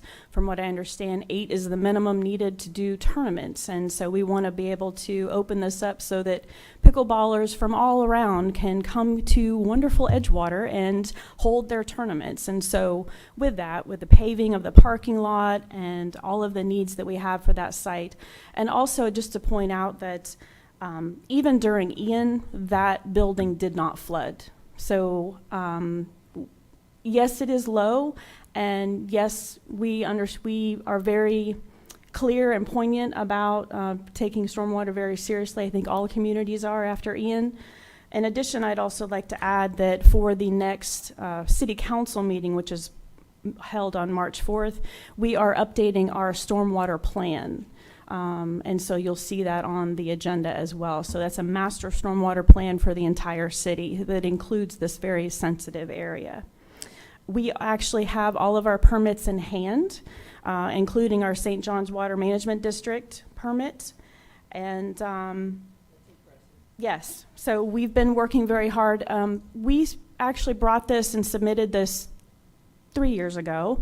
It did not make it even past staff because we didn't have the drawings and we didn't have all of those pieces that are so important and required per the grant. And so we went back to the drawing board and came back to you with a complete package and making sure that we're including stormwater in that plan as well. So, and I just wanted to point out one thing. I know that Mr. Alt probably has a question about maintenance. So our Parks and Recreation maintenance shop is located right across the street. I have 2 full-time employees that are dedicated just to that park. And so it's something, and my office is also in that park as well. So it's definitely on our maintenance schedule, and it'll be cleaned and visible every day, and we will make sure we put things in the budget to, when the courts need to be redone or, resurfaced, and nets and things like that need to be replaced, then those will all be an ongoing effort and maintenance. So if you have any other questions, I'm happy to answer those. But I hope that addresses anything. If anyone else has any additional questions, I'm here to help to answer anything. Mr. Selby? Yeah, it's 4 courts, right? Phase 1, yes, 4 courts. Yeah, so the comment I have is that, it's a $600,000 grant. You're putting at least $600,000 of your own money in, right?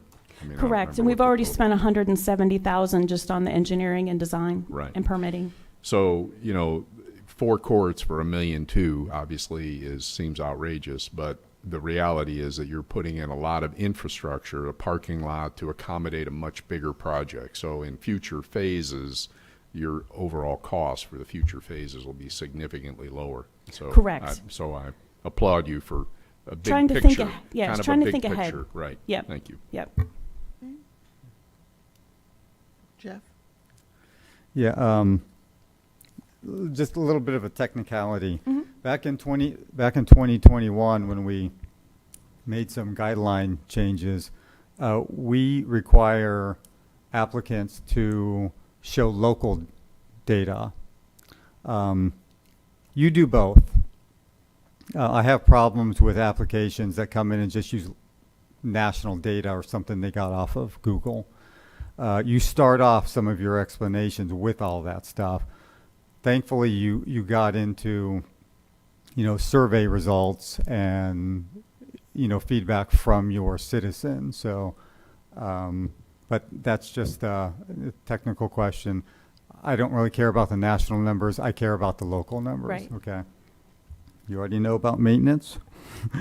And one thing I just want to point out, I think you have an excellent support letter from New Smyrna Beach and their Pickleball Association.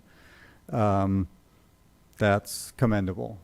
So, you're going to be partnering with them, and you're going to have a phase 2 next year for us, hopefully. And Yes. I look forward to seeing that.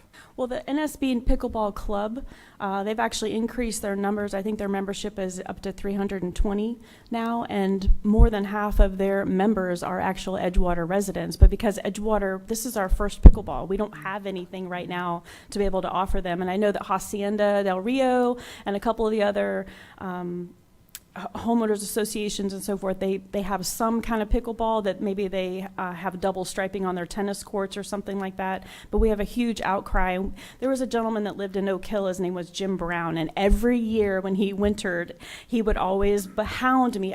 Do we have pickleball yet? Do we have pickleball? He even brought me a drawing of what the court layout should be. So this is dedicated to Jim Brown. Named after him? Yes. Okay. We'll move, good, Stephanie? Yes, thank you. I appreciated the information about the sport. I know that it was more national, but I think it shows that we're keeping up. Sometimes little Florida towns can be accused of falling behind, so I think that the national numbers show that you were keeping up. And I appreciate also that you submitted 3 years ago and then realized that it needed some updating. And I think that shows that the process is working. I feel like that's what this is about, so that we can help you before it's presented and shot down and show to the community that we need to see that it's going to benefit more than just the small town, but everyone included. So I appreciated that. And the strong support and very compelling, 78% of people said that they wanted to use pickleball. It made me want to try it because I still haven't tried it.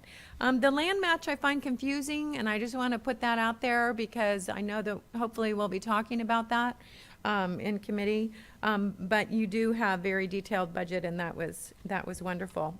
I did have a couple questions about your business plan. Mm-hmm. I'm always curious as how are you going to judge the increase? And your business plan says that you have an expectation of increased use, but it doesn't say how many you expect and how many can you serve with just 4 courts instead of 8. Honestly, I don't know. This is our first pickleball court. I look at the success that we have in Holly Hill with Pectonia and the success and the lines that we have for people to sign up and to play pickleball in our other neighboring cities and communities. I even visited Jacksonville Beach and a couple of others, and it's overwhelming the amount of use. Plus, you have to remember that these will be lighted, so people will be able to use them in the evenings as well. So it's really, how many hours in the day can you play, and that's really the limit. But I think because this is a phase project, and what we'll really see is when we get the additional 4 built and we have the 8, that's where we'll really see the big increase with numbers and being able to do tournaments. And are you using an online scheduling system, or is it just show up and the court is free? How are you going to control that? We're tossing back and forth some different options. Some cities use kind of a online, like a QR code to be able to sign up and use that's what Jacksonville Beach does. Other ones are just, first come, first serve. At the courts. Some people use kind of a combination of both where you can, if you arrive, just like when you're going to play pool, I think, you can kind of put your quarters on, or, put your name on the board, the paddle board that's sitting there. So we're looking at some different options and different opportunities of how to reserve and how to use those. And we don't have a definite answer yet. I think it's going to come as they get more popular and more well-known of what we need to do next to try to make it fair for everyone to be able to have an opportunity to play. Thank you. Mm-hmm. Okay. Just one other comment. The only comment I had was on scheduling, and it's a personal thing based on personal experience. You're gonna fill up real fast, Mm-hmm. and it's get ahead of yourself and take a look at that. Okay, thank you. Okay, we'll go to scoring. We're scoring, Pat Northey, 89. Jay Pendergast, 95. Jeffrey Alt, 88. Pat Drago, 92. John Macaluso, 82. Stephanie Mason Teague, 88. Pat Patterson, 86. Reggie Santilli, 95. Dwight Selby. 90. Okay. Thank you. Want to wait till we pull out all the.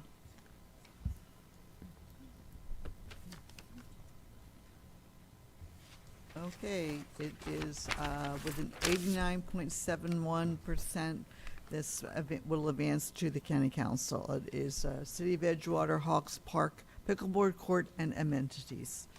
Okay, congratulations to Edgewater. We will now move to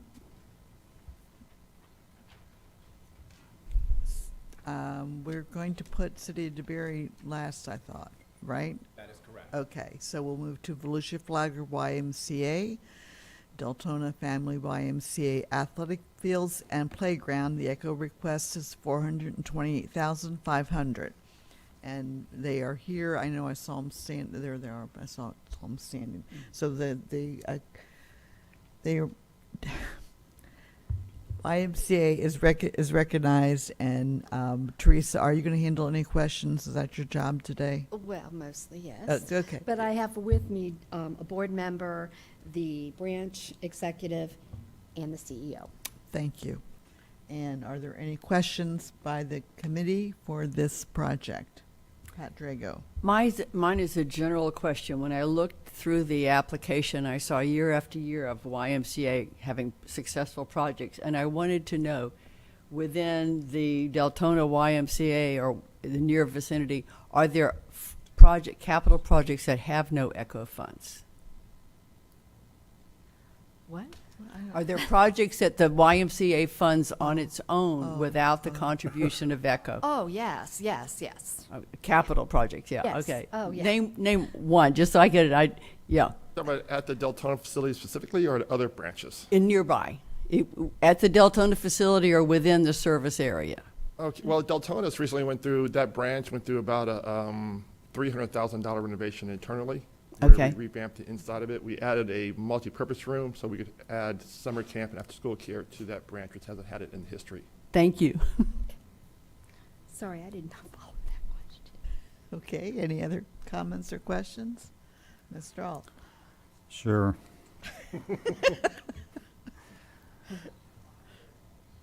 One of our categories, again, is the board. You have no information on the board of directors again. I don't know how many times I've asked for that. I mean, but you were here last year or whenever that was. We went through this. There's no information on the board. We don't even have any board minutes approving this project. Cities supply their board minutes or their resolutions okaying this. We don't have anything. There was no feasibility study for this to show a need for it. There is a want by the YMCA to do this, but I'm looking for information from the community. You had mentioned that, well, you've spoken to high schools and that you're going to maybe have practices there or games, but there's no backup material for any of that stuff. And yes, you have come in for project after project after project, and it hasn't changed the public use. And I read off those numbers last time. You're basically using ECHO as your facilities fund. You have land match in here, which means now taxpayers have more than 50% at risk for this project. And what do we get from it? YMCA is a membership organization, and your numbers do not show the public using the facility. And these are your numbers. 1.5 million we've put into your Ormond Beach facility, and there's only 4,300 people a year using that. 3,700 of them are your memberships. So I have problems with that. We rescinded 2 YMCA grants in 2021 too, because you weren't following the basic rules. Yeah. So I just have a lot of problems with this grant. Somebody wanna- That was a lot of covers. Let me see if I can start from backwards, work forwards. Ormond Beach has, because the ECHO grants has exploded, actually. That YMCA has doubled in size in 8 months from when we redid the last ECHO grant there for the playground, the pool, and the shade structure. So that YMCA now probably has probably around 9,000 members. at that location alone. So that's actually been a very successful one. Deltona, this is a situation where we're taking an existing soccer complex that has been overused through the prior administration, and I'm trying to bring it back to a top-notch quality facility for a activity that is very popular in that community, youth soccer. And so the numbers that we are using were from prior use from programming at that same site. We don't plan to change the programming, only upgrade it with a better facility. So we expect the numbers to go north from what we have, and I think I calculated recently probably about 4,300 participants we expect to use that, and that's a conservative number on an annual basis. And again, for the soccer complex, you can only use so many people at one time. So if you have 4- and 5-year-olds, you have a game of 10 kids on the field. You have maybe 3 fields per full soccer field, so that's 30 kids. So it's not like you can herd hundreds of people on that site at one time. So that's going to tap down on the numbers compared to other ECHO grants if you compare apples to apples, which is going to be very tough to do. But the numbers I'm reading off are your numbers. This is what you submitted. So you're saying they're double that, but you submitted these numbers. Correct, and when we submitted them, we also didn't take into account that we were going to start a summer camp after-school care program. When you have to submit the grant so far ahead, things happen that are positive, and you say, hey, you know what, we can use that field for something else. And you can't go back and resubmit it because it's already been submitted.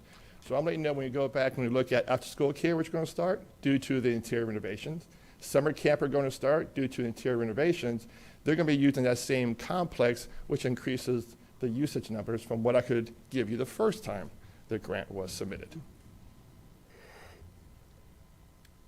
Okay, we'll move on. Anybody else? I will just say, because I'm a Deltona resident and my kids grew up in soccer, these are soccer fields, and we have a large Hispanic population in Deltona that are going to use these. Hispanics watch soccer. That's their sport, and these fields are really needed because of the explosion of growth in Southwest Volusia.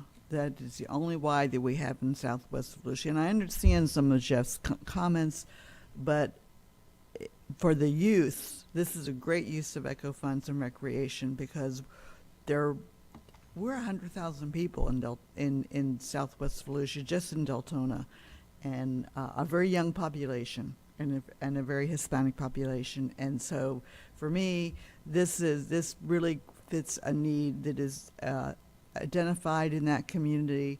They are looking to play soccer wherever they can find fields. This is just the truth of it. And this is a great program, and I like the fact that it's going to have solar panels will be at no cost to us, and there's going to be a shade structure. So that's what I will say. I like the project. Does anybody else have a comment? I do. Stephanie? I love the YMCA, and I think the Y provides incredible services across the county in different locations. Swim in their pool, go there. My kids went there. There's a new dog park. There's great things. But I find myself wanting to say, help me help you. You've got so many great things, but reading this grant, I don't see them in there. And if this is the basis for approval, there's so much great things you can list. For example, you say that no one is turned away from the Y. Well, do they know that? Does your community know that? And how do they know that? How do they know that they're not turned away? And then on page 92, you said that a community stakeholder session was held. What were the comments? What was that community stakeholder session? What did they say? Did they ask for it? Did they love it? Just telling us you did it is nice. I'm glad that you did it. But what did they find out? Also, that it says that on page 16, although a thorough analysis of the it says a thorough analysis of the funds necessary to operate and maintain this facility was conducted. Well, what was it? What was that thorough analysis? What did you say, and how are you gonna put that into your budget? Your budget was not very detailed. There were a lot of statements in there, and I believe you. I believe that you're going to do those things, and I believe that you conducted those surveys. But if you did it, just boast a little bit about what you did and who said it, and put in some reviews, even some interviews of those community stakeholders. In your business plan, it was a little bit more of a statement as well. How are you going to be marketing to non-members? I think one of the criterias of the ECHO is that it will serve everyone in the community. Now, we talked a little bit about that on the tour, that doesn't mean it has to be free, but it does mean that it needs to reach more than just the people in Deltona specifically, and how will you reach them? And is that feasible or not? Just to answer that question, because in your marketing plan, there were no measurable outcomes listed. There were just some bullet points. And I think that would help. I think it's a great project. I think soccer fields are wonderful. I think the amenities that you're including, the AstroTurf, the solar panels, all good for the environment, not removing any trees. But I felt like the application was really lacking some positive details that would help us and help the community to stand behind the approval of these funds. Thank you. Okay. Any other comments? Otherwise, we'll move to, okay, we are voting on the Volusia Flagler YMCA, Deltona Family YMCA at the athletic fields and playground for the amount of $428,500. Pat Northey, 88. Jay Pendergast, 88. Jeffrey Alt, 55. Patricia Drago, 74. John Magaluso, 81. Stephanie Mason Teague, 82, Pat Patterson, 90, Reggie Santilli, 82. Dwight Selby. 89.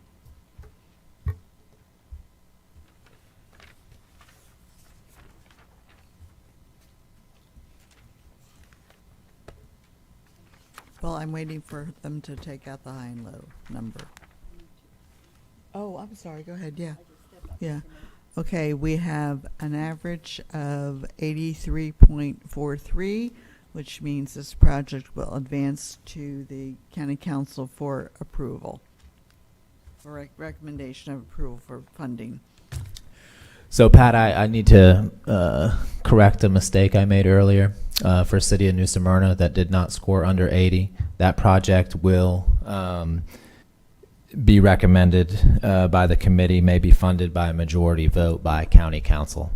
It is not, it's not recommended by the committee, but we it take does- the whole that's my slate thought, of yeah, projects. okay, With okay. anything above 80 recommending for funding. Sometimes they will pull projects Yeah. below the line, but Right. it was That's what I not, it thought will we- not come as a It, recommendation. it was so close.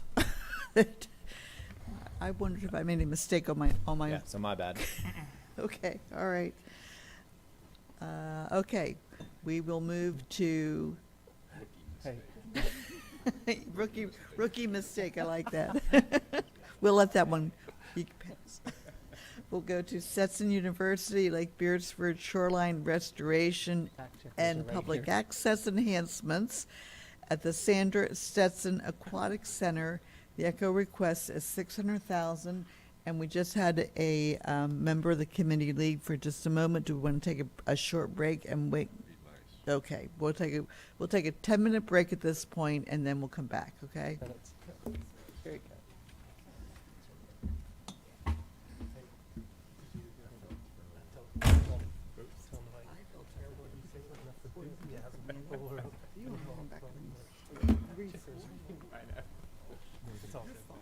I know. I feel so guilty.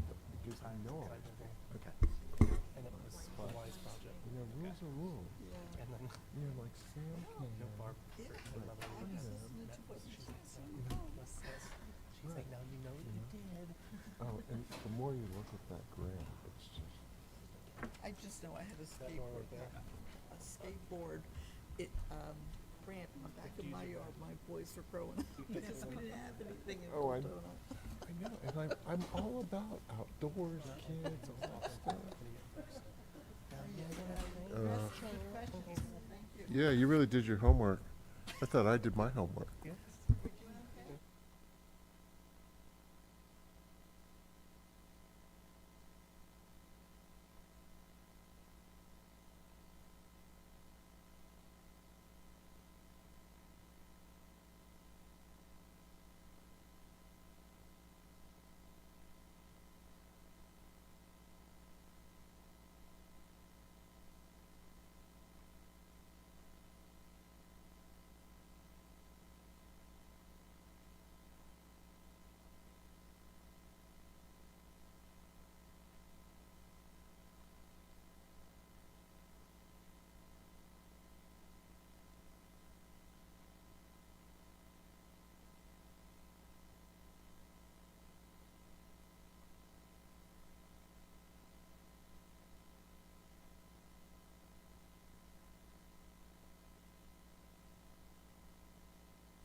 Oh, they just left them. Who's? Sorry, they I thought I disappeared. counted everybody. Yeah. Just one. Okay. Reggie and Pat. It is so cold in here. Where'd Reggie go? To get a bottle of water. Okay. Oh, yeah, where's Patterson? He's I try to keep a handle on him, but it's really hard.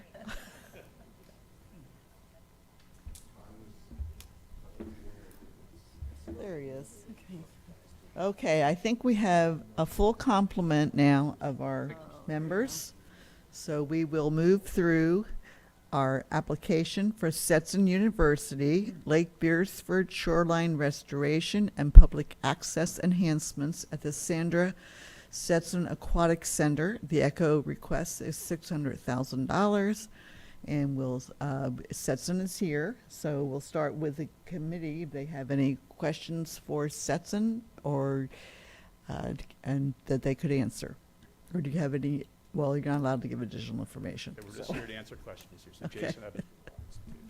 Okay. Christopher Rolke, President and Okay. Professor of American Studies and Education. Thank you for coming. Okay, questions? I'll start off real quick, because I know Mr. Alt has a lot of questions probably related to my comment. But it's a beautiful plan. It's a great project. I think I made myself clear when we were there about just love the setting and what you all plan on doing there. I've been a resident of the county for 23 years, and there's a lot of this going on out there that I don't even know about. So please market this. Let everybody know that it's there. I mean, I'm willing to vote to give you the money. I want to see this thing take off, but please market this, because there's so many things I'm running into now that I just never knew I was there, that my kids could have enjoyed if I would have known it 20 years ago. Thank you. Thank you, Mr. Macaluso. Appreciate that comment. If I may, Wasn't there 20 years ago, as Mr. Pendergrass pointed out. if I may, one of the things that really appealed to me about becoming Stetson's president back in 2020 was, in fact, the Sandra Stetson Aquatic Center and the potential that that site has for so-called town-gown relations, and also making sure that we can educate young people further about the importance of the environment. So I take your comment and suggestion very seriously, and I'm sure my colleagues do as well. Okay. Mr. All? Good. Ballot resolution, the entire ballot resolution, 6-page, talks about public usage. Every category, public usage. Every single one of your grants has problems with that. I pointed out those statistics a couple weeks ago. You weren't here. But the Homer and Dolly Hand Museum only has 2,627 annual visitors. And in the survey that you guys did on that museum, showed over 90% of the usage just from your students and professors. So where's the public usage on that?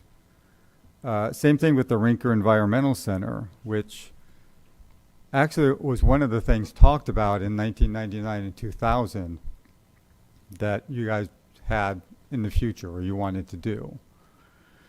And it was supposed to be a really good educational facility.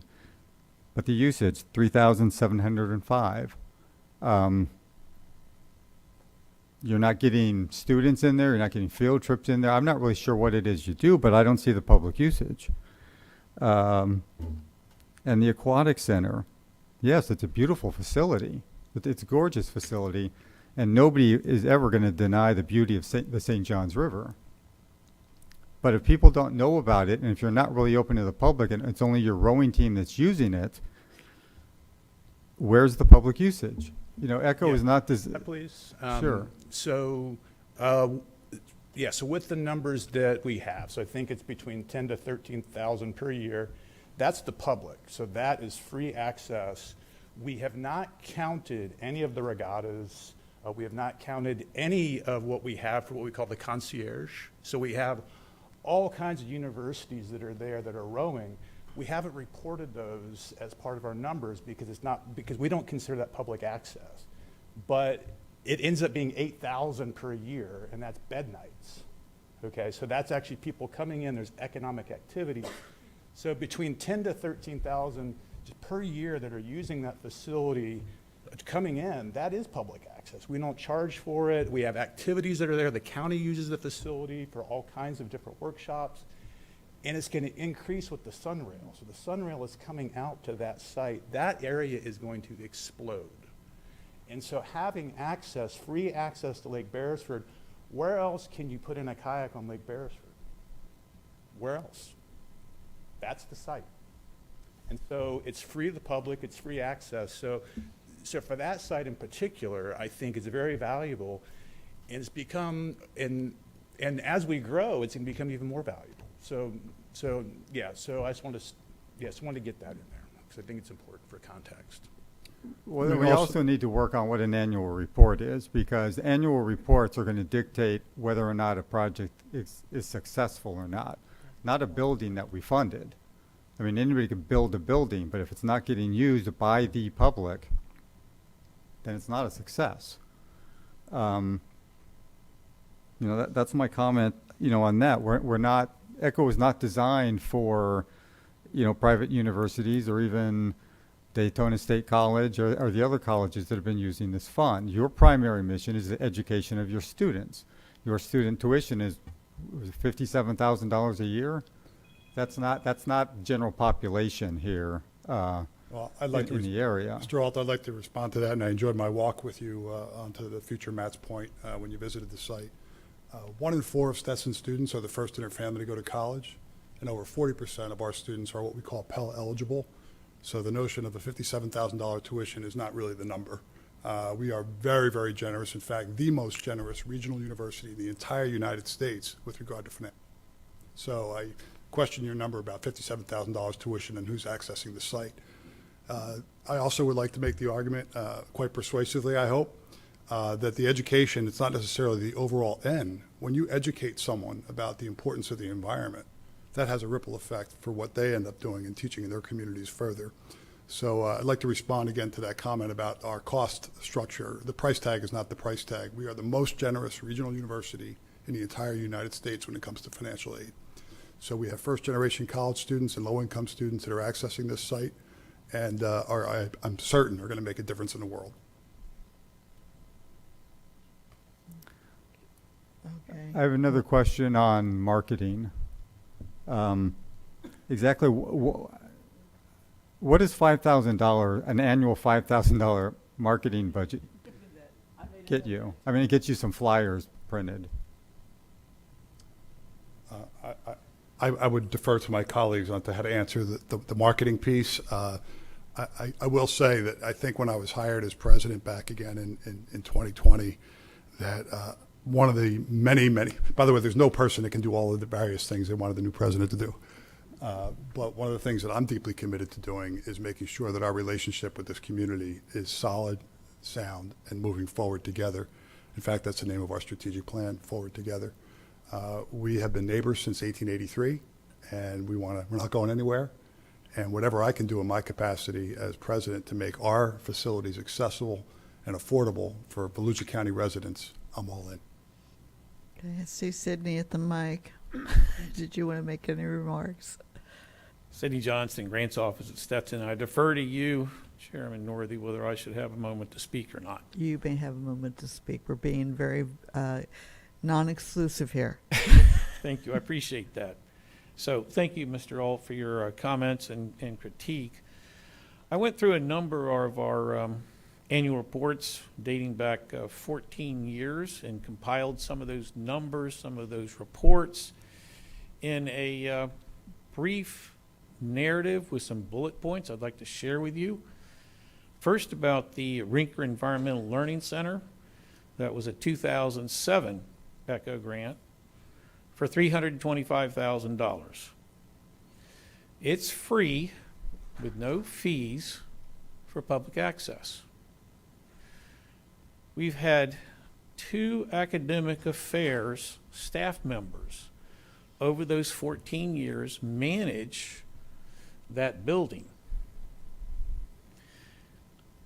Some of the data that they've reported include, for 1 year alone,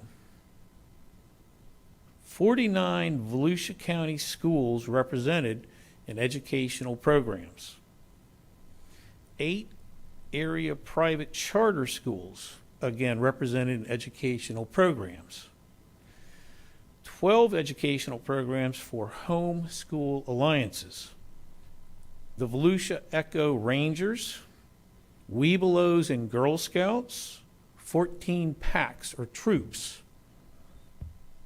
the Florida Scenic Black Bear Byway. That's a conference I'm sorry I missed, and I suspect some of you would have liked to have attended that. And so your point about improved marketing is well spoken, and I appreciate that. We do need to increase our marketing. But I can assure you that people are coming to Stetson University, and they're enjoying what they see. It's a beautiful campus. We invest millions of dollars in historic buildings. We have the oldest continuously occupied site for higher education in the state of Florida. There's older universities, but they haven't been at the same site since their beginning, such as University of Florida. So the West Volusia Audubon Society, the Lyonia chapter with the Florida Native Plant Society regularly make use of the Rinker Environmental Learning Center. So, be with you just a minute. Meanwhile, I'm going to just acknowledge Kelly McGee standing out there. Kelly was an employee here at Volusia County and did great things when she was here. And she went out on her own, and she's doing great things on her own. And we're very pleased that Kelly was so instrumental in researching, compiling, writing, editing, and producing the beautiful masterpiece that's in front of you to base your decision on this morning. So I'm pleased to share with you that the science cafes that I referenced in our last meeting are online, accessible through Stetson University Rinker Environmental Learning Center. And it will take you through the Gillespie Museum, which is all part of the same property. They're adjacent buildings. One director manages those 2 buildings. And so, spring 2024, open to the public, searching for the first Floridians. That's February 22.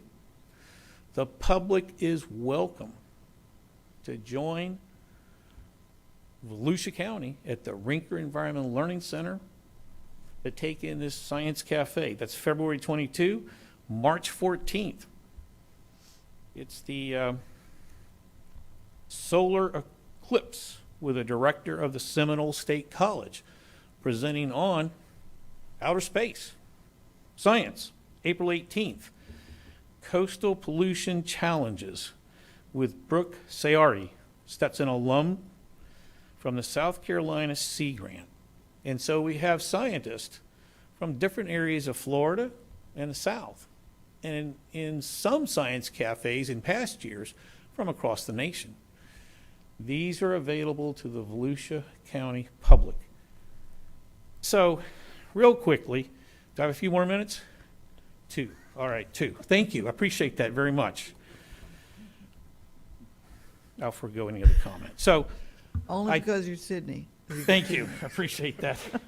I do appreciate that. All right, let me move forward. I went through all 14 reports, looked at the numbers, and this is what we compiled. These are the data points that we reported to you, and with your permission, in a few moments, I'll ask if I can turn to one of your staff, Jill Markham, to talk about our reports. So anyways, this is what I compiled from our reports to you for the last 14 years. 105,038 visitors over 14 years for an annual average of 7,500 visitors to the Rinker Environmental Learning Center. I did an extrapolation over the 14 years, and if we look at 40 years, I'm not going to make it 40 years. I won't be here to report that part. But over 40 years of the ECHO grant for the Rinker, that would come in at around 300,000 visitors. That said, this is one of those projects for Stetson University that makes our beautiful private university accessible and available to the public, the Volusia County public, the public at large, that otherwise would not be available. And that's why this program is so significant, and for private universities. Okay. That's my 2 minutes. Thank And so, you. if I could, What do you want to do? I was going to ask perhaps your staff, Jill Markham, to comment on our reports, if that was appropriate. No. Okay. We'll not. Thank you very do much. I that. appreciate you allowing Thank me to you. ask the question. Okay. All right, Mr. Alt, anything else? Okay, Ms. Drago, and anybody? I just have one comment as I went through the application, and it really kind of speaks to what we've been saying. You had a goal, and it was stated multiple times, to shift the behaviors of millions of people. And I thought, my gosh, that's ambitious, to shift the behaviors of millions of people. And you have $5,000 a year to do it. And that speaks to the marketing and everything else. And so I just have to say, that's a great return on investment if you're able to shift the behavior of millions of people for $5,000 a year. I think you heard from us really loud and clear. Yes, we did. Okay. Thank you. I think they get the message. Okay, John? Anything? Okay. I know, Stephanie. Am I getting a bad reputation already? No, you're not. You're new to this board and you ask great questions. We appreciate you. The project is beautiful. I love the tour. I love Matt's Point. I think it's wonderful for the community. And I think that based on the application that was very well written and very well done, it looks really good. However, going back to some of the things, and I wish that some of those numbers that were just laid out were in the grant. You know, I kind of feel the same way with the Y. The application to the Y. It's share with us these numbers, what we have to judge your grant on, and what our guidance is to use this form and the grant that you've submitted.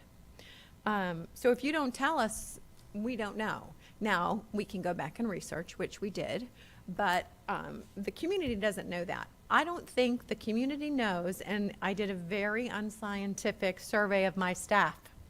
And I said, would you guys go to Stetson to do stuff? And they're like, no. I said, did you know that you could? No. In fact, we thought we couldn't because it's a college campus and you have to have an ID to get in everywhere. You can't park anywhere. It's restricted. And so if it's open and available, we need to let people know that, because I don't think people do. I would like to think that I do, but it doesn't come top of mind. Oh, I'm going to drive over to Stetson, because the first thing you think of is, oh, that's for students, and they're not going to let me park. They're not going to let me in. I don't know what I'm supposed to do when I get there. So the marketing plan of $5,000, which I think you're going to talk to that and tell us that that's just not the whole thing, which is great. But I think you have an image problem. I think that Stetson is doing wonderful, wonderful things, but we don't know about it. We, being the community at large, doesn't understand that those are accessible to them. I had a couple other questions. I think the living shoreline is great. Water conservation, Matt's Point again is wonderful. On page 141, you say that the university annually sets aside funds for future renewal and replacements, and that there's an endowment fund specifically for the care of the aquatic center. So would this project have been done without ECHO? Could it be done? Is this on the radar? It could not be done without ECHO, and that's because those endowment funds, and this is very smart from prior administrations at Stetson, whenever we have a new building built, we make sure we build in the endowment so that the building itself can be well cared for. This is a living shoreline project that would not be possible through those endowed funds alone. In fact, I think it's safe to say that that particular parcel of land will not be here if we don't do this project, right? In the sense that there's already been storm damage, et cetera, and once it's gone, it's gone. If you'll indulge me for just another moment about the marketing piece, we probably underestimated that value of that in the budget because we've just hired a brand new social media manager at Stetson. And as we know, that's where a lot of folks get their information is via social media.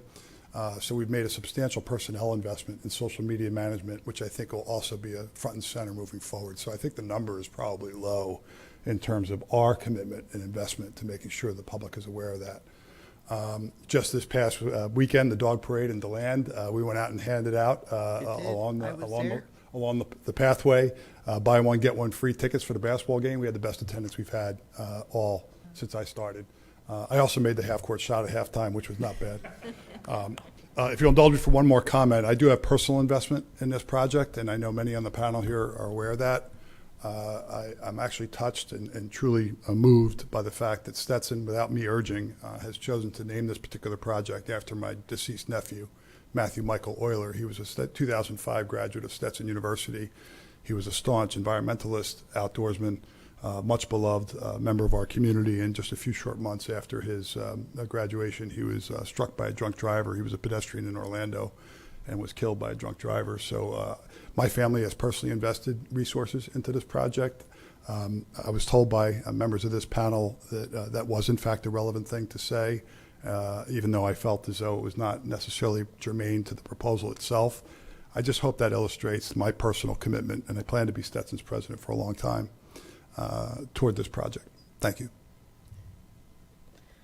And I'm just going to put your Christmas program is wonderful, and that doesn't have anything to do with this, but I just want to say I go to it every year, and it is incredible. And I guess maybe it's an east side, west side thing, because we all know Stetson on the west side. I mean, that you're,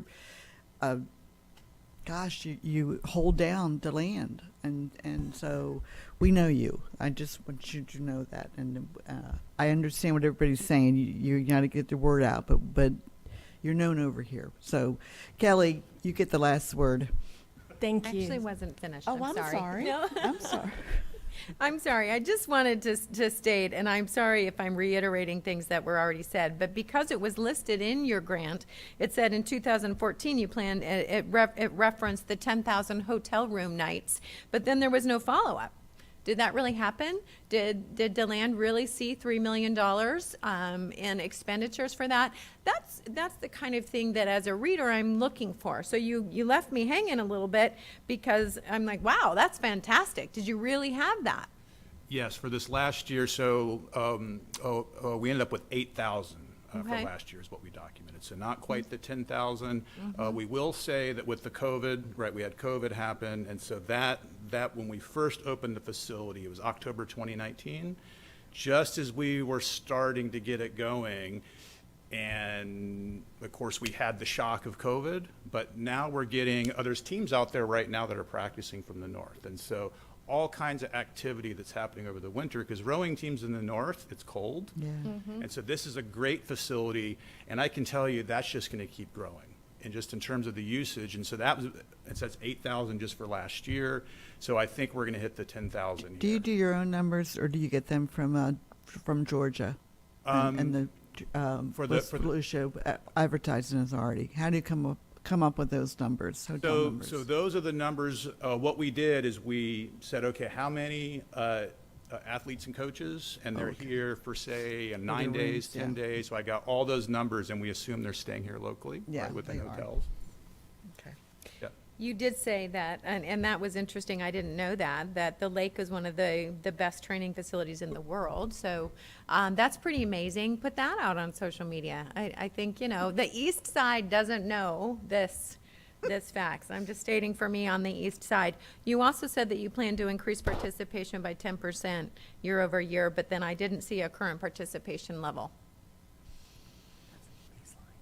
Yeah, so that's our baseline that we have for the usage right now. So I forget what it was this past year, somewhere between 10 to 13,000. That's what we've been counting, and that's just been passive use. Again, and so that might be on me for reporting. I just tend to be conservative. So the way we've counted is I've had students, I've paid them to go out, and who are the visitors that are accessing the site freely and are just showing up, right? So we count and we extrapolate. So those are the numbers we've reported, not the numbers, again, with the regattas. We have big regattas with rowing teams.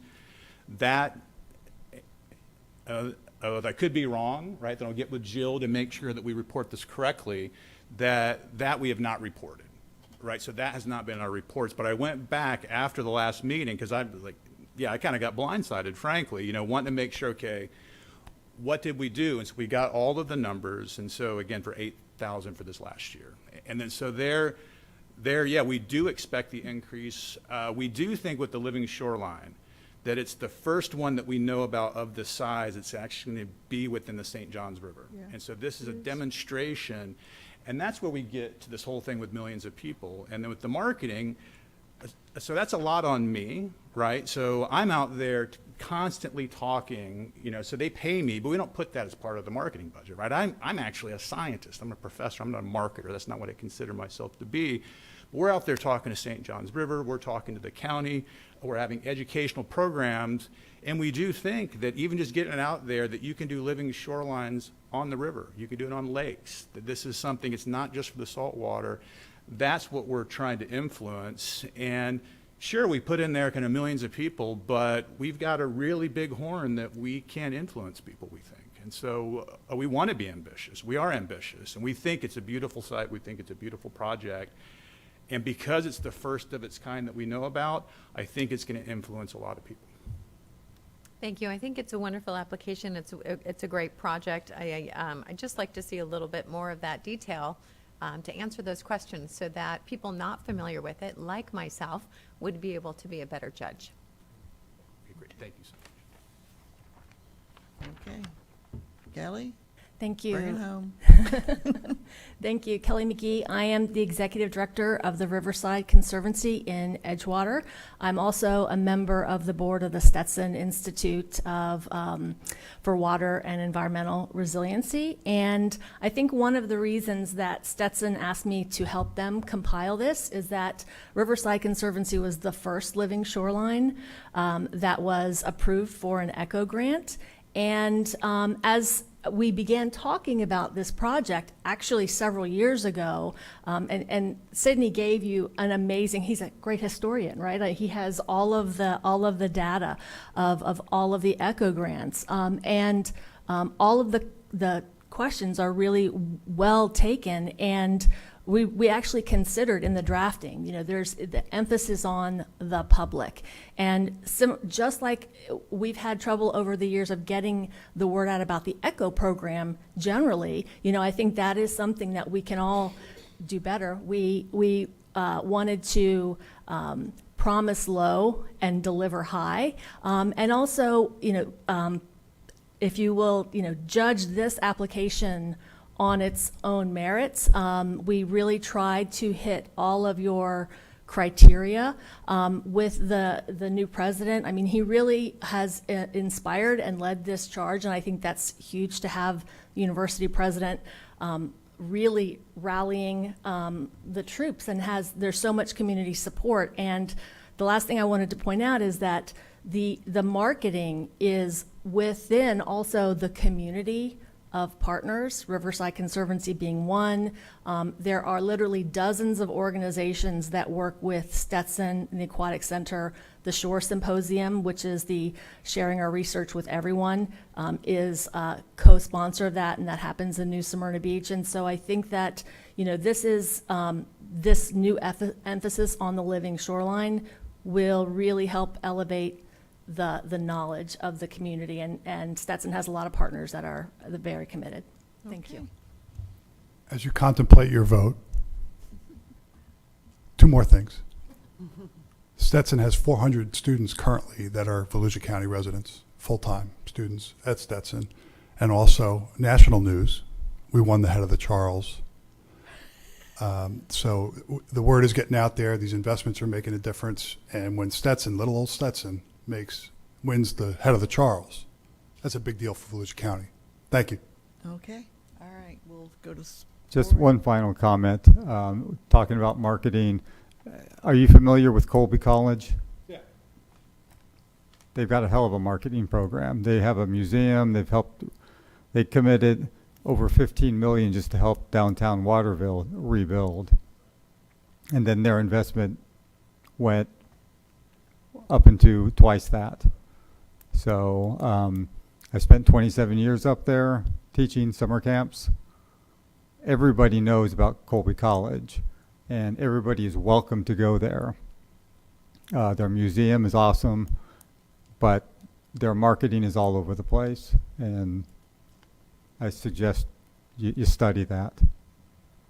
Thank you very much. Very helpful feedback. Okay, we're going to go to Stetson University, Lake Beresford Shoreline Restoration and Public Access Enhancements of the Sandra Stetson Aquatic Center in the amount of $600,000.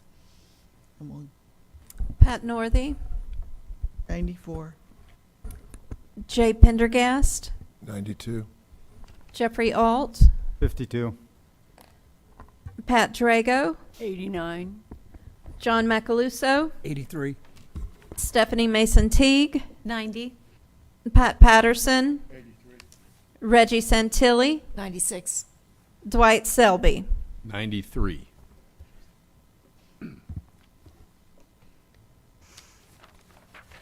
Okay, we're going to pull out our high and our low and get a final number.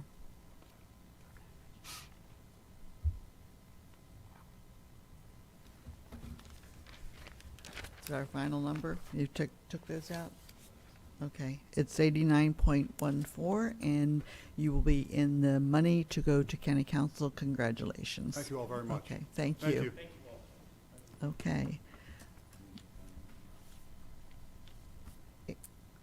89.14. Okay, we will now go to our final grant application review, and that is the City of DeBary, Alexander Island Phase 1, Echo Request 2.5 million. We scored them in the beginning of this meeting. Not scored them, we made them eligible for exceptional grant status. Daniel, is there anything else I need to say about the City of DeBary? Just handle it the way we handle these. Okay. Okay. Are there comments or questions? We have staff here, we have the mayor here. Anybody? And we heard from them earlier. Do we need to hear from them now? Is there additional comments, or do we want to move to the scoring? Yes, the only comment I'll make is without a completed application and drawings, you can't, not sure how to score that stuff, so. Okay. All right. We'll go to scoring. May I make a request? Sure. I misunderstood the instructions, and I apologize for that. I have not completed my scoring yet. May I ask for five? We'll take. May we take 5 minutes? 5 I don't know minutes. if anyone is in that same boat. Yeah, it's May we have- quite a long application, scoring sheet anyway. So we'll take 5 minutes to allow anybody who has not scored this grant to score the grant. I appreciate that. Thank you. Sure. Well, in the meantime, do you want to say something? Well, scoring is going on. I mean, we'll do that before we go to scoring. 'Cause- Well, I just want to address the, I'm sorry. No? We cannot unless you ask questions. So Oh, at this okay. time, I cannot. All right.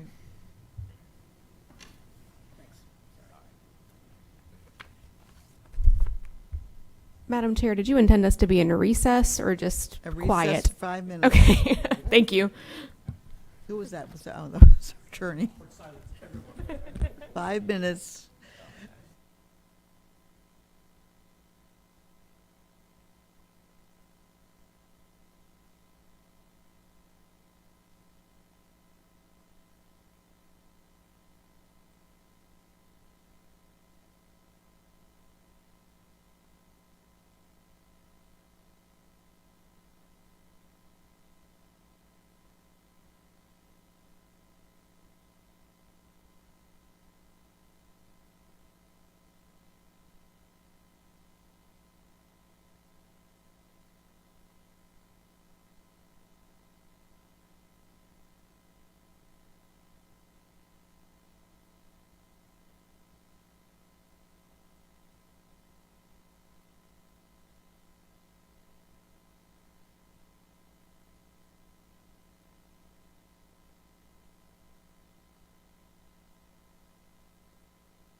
There we go. Okay, we're going to go back into session.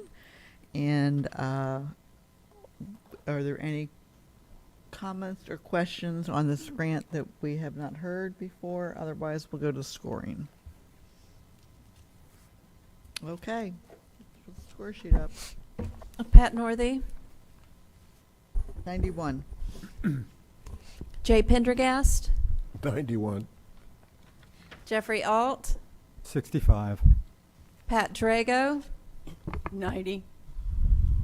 John Macaluso, 82. Stephanie Mason Teague, I'm sorry.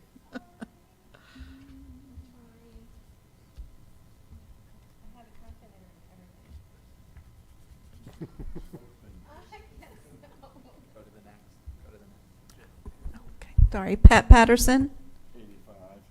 Reggie Santilli, 90. Dwight Selby, 86.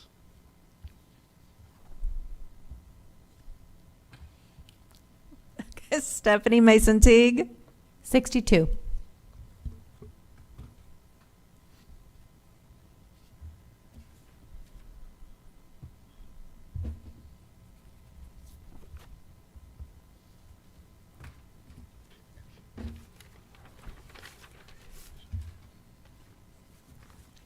Okay. That's the same number that was there. Okay, it comes to 84.14. Is that correct? That's the final number? Okay. That makes that project eligible to go to the council as an exceptional grant. Congratulations to Barry. Okay, that concludes our exceptional grant, our 2024 ECHO grant application review and scoring. Mr. Marsh. Okay. First of all, congratulations to everybody that scored and is moving forward. I know this was, we had new members, and this has just been a process for some of us with the new scoring sheet as well. And next year, we need to be sure that we get the scoring sheets out to the applicants so they can see how we're going to score, okay? Because I heard some applicants did not see the scoring sheet before we scored it. So Okay. we need to do that just because they would need to see that. So, okay. Okay. Your new business. Before we move to new business, I do need to correct some math errors. Oh, okay. Oh. Oh, dear. We know who we are. Yeah, well, I guess I will have to say who. But I think so I for the Ormond Beach Nova Community Park, Pat Northey's score needs to be a 91. For the City of Port Orange, Pat Patterson needs to be an 85. Also, Port Orange, Pat Northey needs to be 98. Wow, your math was No, yeah, something's, yeah. That's, And for City of Port Orange, Pat Drago needs to be a 92. I told you I didn't like the It scoring was the sheets. Pats. Yeah, you're right. Something about that name. That's it. Okay. So that changes the averages. So that gives Port Orange a final score of 85.43. And then for the Nova community, that changed the score to 90.29. So still passing over 80, but we just needed to adjust the scores to reflect. Okay. And do we need to make a motion to, in total, to move these forwards, or we made individual motions? So we need to do one total? The slate, okay. I'll entertain a motion to move the slate of ECHO Grant Review Panel score sheets to the County Council. So moved. Moved by Mr. Selby, second by Pat, I'll second. Pat Drago. Is there any conversation or comment on that motion? Okay, seeing none, we'll take a vote, and could please take a roll call vote on this. Pat Northey, Yes. Jay Pendergast, Yes. Jeffrey Alt, Pat Drago, Yes. John Macaluso, Yes. Stephanie Mason Teague, Yes. Pat Patterson, Yes. Reggie Santilli, Yes. Dwight Selby. Yes. And thank you to all the board members or committee members that got through this process today. And thank you to staff, particularly because this has been new for a lot of people, the new scoring sheet. And I know that you're new to this and Nick is new, and we appreciate all the efforts that you all put into it. I know it's been Thank you. a tough year. So. And just so everybody is aware, March 19th will be the date when the ECHO grants will go to County Council. March 19th. Yes. Okay. So I don't know how anybody feels, but if you feel comfortable attending, you should. And that is a night meeting, 4 p.m. Okay, I hate those night meetings. Okay, with that, are we done with this? We can move to new business? Yep, we'll move to the next Okay. slide. You updated ECHO Direct County Expenditure. This is the DCE plan that we approved last year. And take it away, Mr. Marsh. Yep. So this is a continuation of the approved plan from March 2023. You guys were sent a updated memo to the plan last night. So please look at that one instead of the one that's in your agenda packet. This plan will be an additional $6.2 million to fund new requests of adjustments, with $750,000 committed and an additional $2 million being requested as match, for a total of $2,750,000. It's 20 new projects at 16 sites across the county, and then we've made 2 adjustments to the timeline, and then we've removed 2 projects from the plan, and then last night removed 2 projects as well. and I'll touch on that when we get to that specific district. But before we go there, I wanted to give you guys an update on the 2023 DCE projects. This was the status update from the 4th quarter. So the projects are listed here.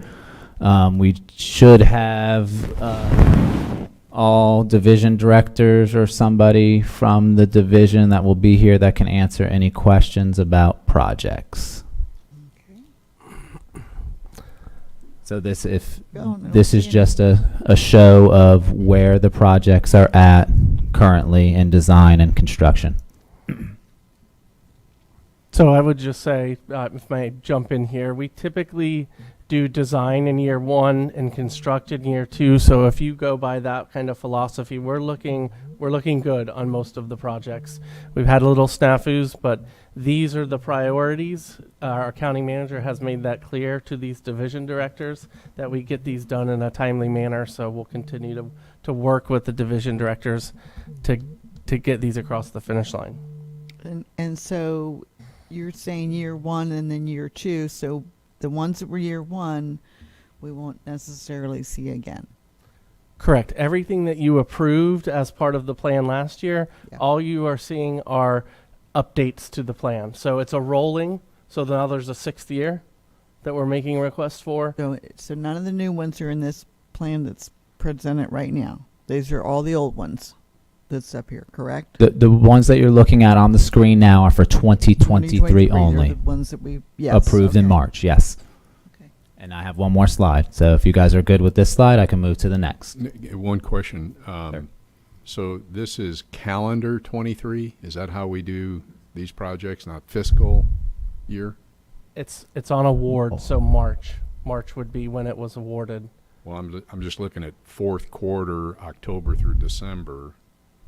That sort of implies it's calendar fiscal year. I mean, I just want to get the time frame square in my head. Because isn't the county fiscal year, doesn't it start first? Yes. Yeah. Yes.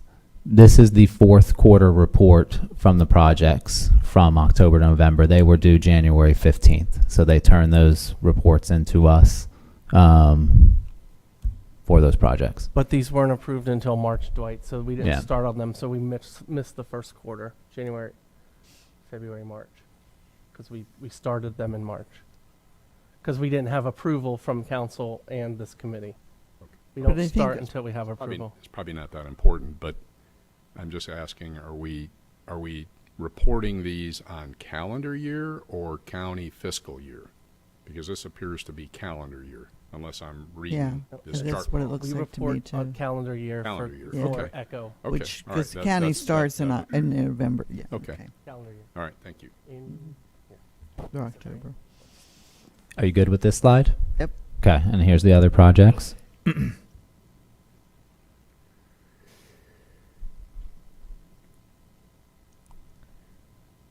Any questions on any of these? And I will add that these are on dashboard, and we mentioned that to you, that we wanted to be very transparent about the DCE plan as well. So these are on the Echo dashboard, so you can track these just like you could track any other project. And you can see that we do have projects that are completed. So The Briggs fishing dock construction, where is that? It's very close to being going out to bid. Okay, thank you. But they were rating on some boring samples, I believe. And where is it physically, geographically located? Briggs. Where's that? I don't know that town. Let me guess, I don't is it either. fishing there? hold on one second. Just taking a wild guess. I was not being a smart aleck, I promise.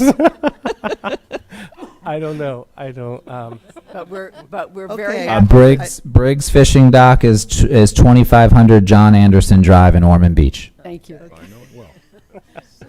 So not Briggs. I have no idea. We were all wondering. Thank you for asking. Okay, all right. Okay. All right, so Any are we other good? questions? Otherwise, we'll move on to the new projects for the second year of the program. So one thing that is different from last year's plan to this year's continual plan is that the 2023 was done by division. This plan is done by district. So we break the projects down by the 5 districts as well as a beach enhancement category. Okay? So in District 1, we have 4 projects, and they're listed here. 2 of them are library play yards at Pearson and DeLand, and then we also have $1 million for the improvements to the fairgrounds, which is a Phase 3 project, and then the Lake George Forest kayak launch. So one of the things I'd like to jump in here, because you'll probably be asked this question as committee members, is, well, are you required to bring any match for these funds? We are not, because it's a separate program from the grant, but we still try to. So the fairgrounds money, we will leverage this because you have to bring money to the State Department of Ag grant. So we will use this $1 million to ask for $2 million from the state. And what are the improvements? So Phase 3 improvements will be an open. There's been conversations, let me preface that. Nothing has been set in stone, and council will need to weigh in as well. But a open air facility where you could have concerts, shows. One of the things that we realized working out there during emergencies is it would be really nice to have a place covered that people could drive through, and we could load them up and send them on their way. So you'll be able to drive in one end and out the other. Offers an opportunity for lawnmower racing, tractor pulls, just bringing a whole different set of kind of events to the community. Okay, thank you. It's a great location, and it is really well centered as best we can be with the conservation corridor in the middle of the county. So it's well used. That location is well used. It will take up parking, right? What? It will use. It will take some parking. Yeah. I have 2 questions on generally the plan that I should have asked last year but didn't.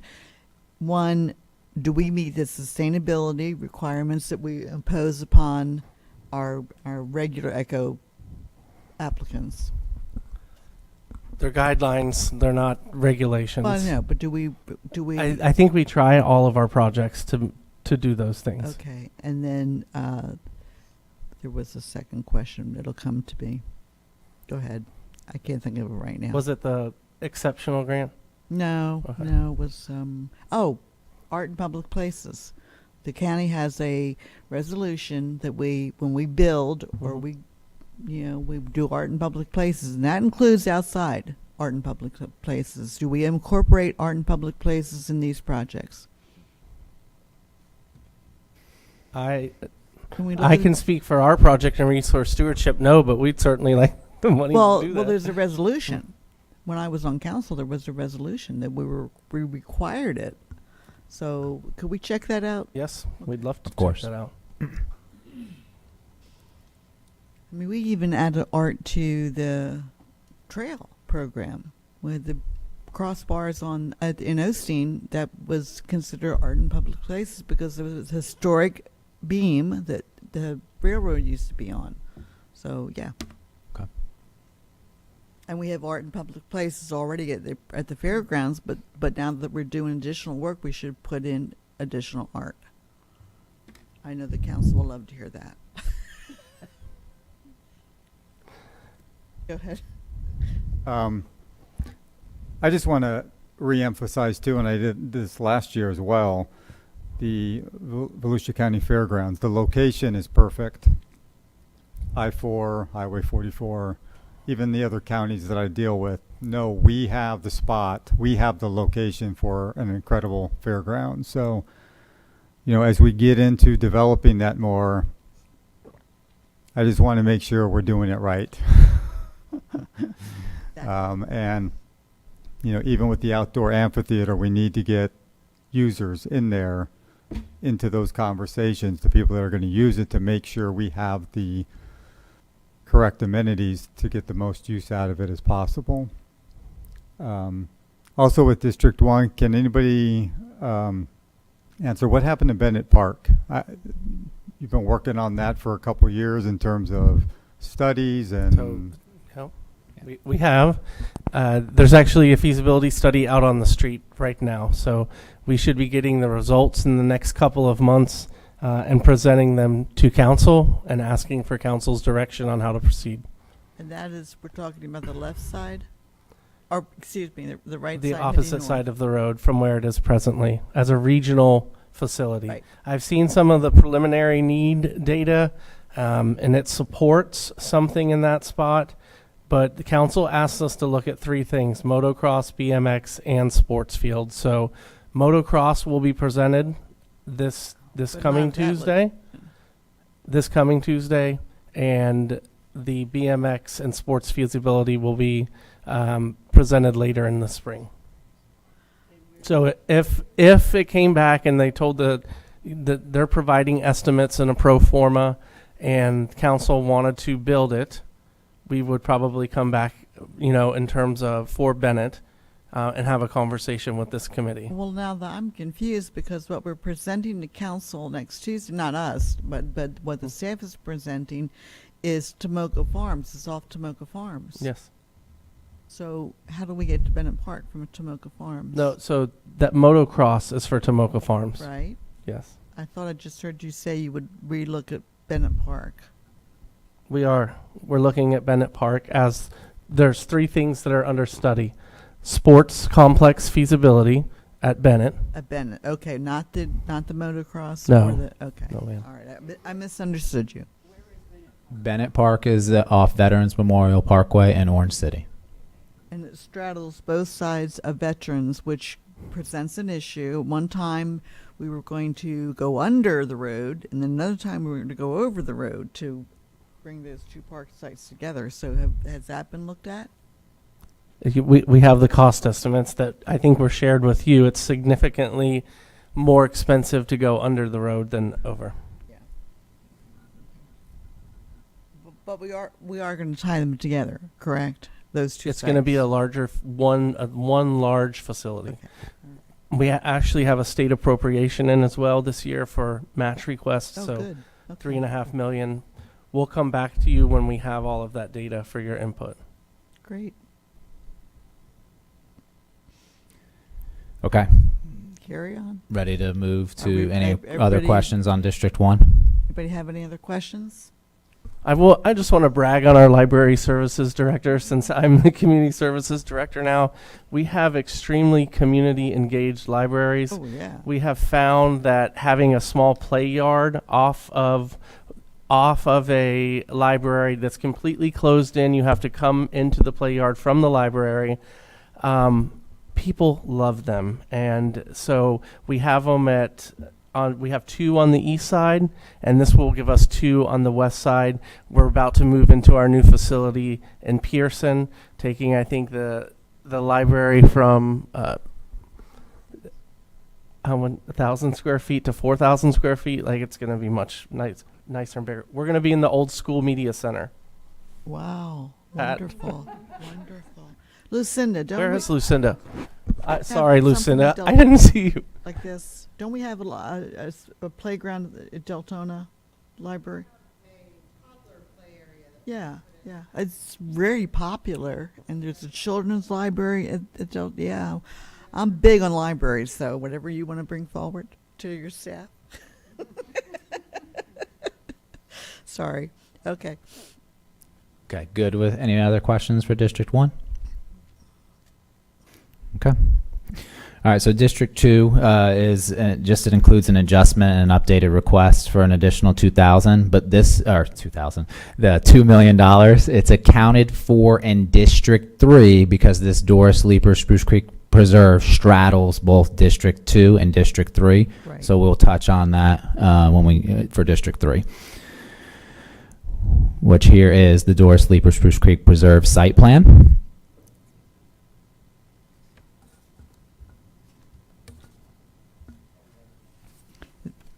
And are we going to talk about naming this? I'm going to pass everything off to Nick Dunham. Nick Dunham, Or am I Resource Stewardship premature? Director. Okay. Okay. We can move on then. Okay. Ready? All right. Yeah. Okay. He's. You don't I want said any- I was. He said I was premature, or I said I was premature. You don't want any information from Nick? Okay, bring it on, Nick. I'm trying to help staff out here. So the schematic of this site is a recent Volusia Forever purchase called the Dome Parcel, and it has been absorbed into the 2,500 acre Doris Leeper Spruce Creek Preserve. So this site is going to be what we call the Reed Hughes Learning Center. So the entire site will be a learning center. So we're going to have pavilions, observation tower, kayak launch, a story walk trail there as well, parking spaces, a 1 mile trail loop to the south. It doesn't show up on the schematic, but it's going to link to a trailhead as well.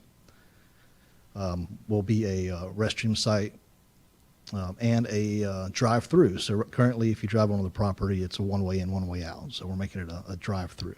And I'm just going to add, this is the name goes back a long way. When I served on council, and we did a ribbon cutting for a piece of property in New Smyrna on the site that eventually, because of the economic turndown, didn't get done. It just didn't get done, and that site is no longer advisable to use. So this site here will fulfill Reed's dream for Volusia County. And most of you know Reed, and he was an early advocate for preserving property, despite the fact that he was a gasoline man. I mean, but different. That's I know, but I'm very happy to see that the staff took this very seriously and named this whole 5 acres after him, because he deserves it. And can I add a few more details to it? Sure. There's going to be a lot of educational components Yes. on this site as well, Yeah. from the local giants of conservation to Yep. habitat. And we're going to try to make some of it as interactive as possible. And Louise from the school board is going to be using, I would expect would use this site a lot for the school kids. Yes. We added a bus site, so hopefully we'll get her up there.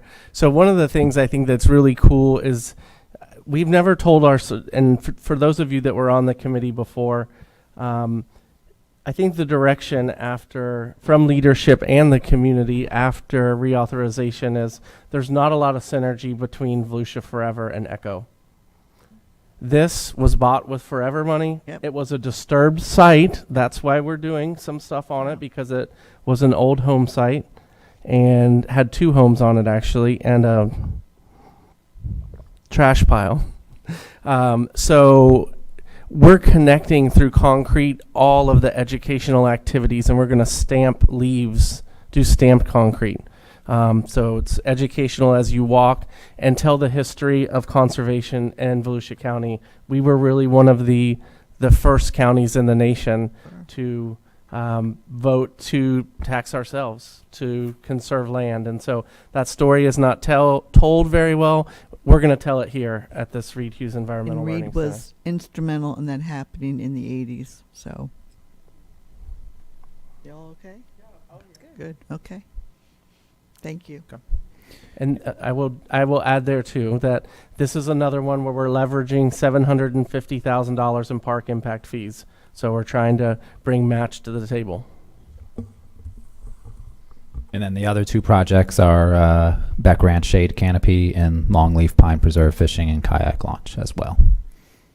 And Beck Ranch was damaged during the hurricane.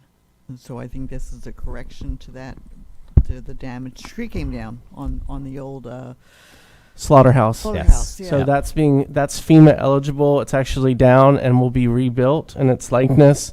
And this is actually a new request for a shade canopy that's not there. Okay, I misunderstood that. Thank you.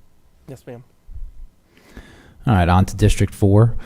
District 4 is $1.85 million, and it includes mostly outdoor recreation, High Bridge Park improvements, and then we got parking improvements and playground improvements at James Orman Tube Park, the Bicentennial Dog Park improvements, and then Strickland will be converting the lights to LED, as well as restrooms and an ADA accessible path from the ball fields.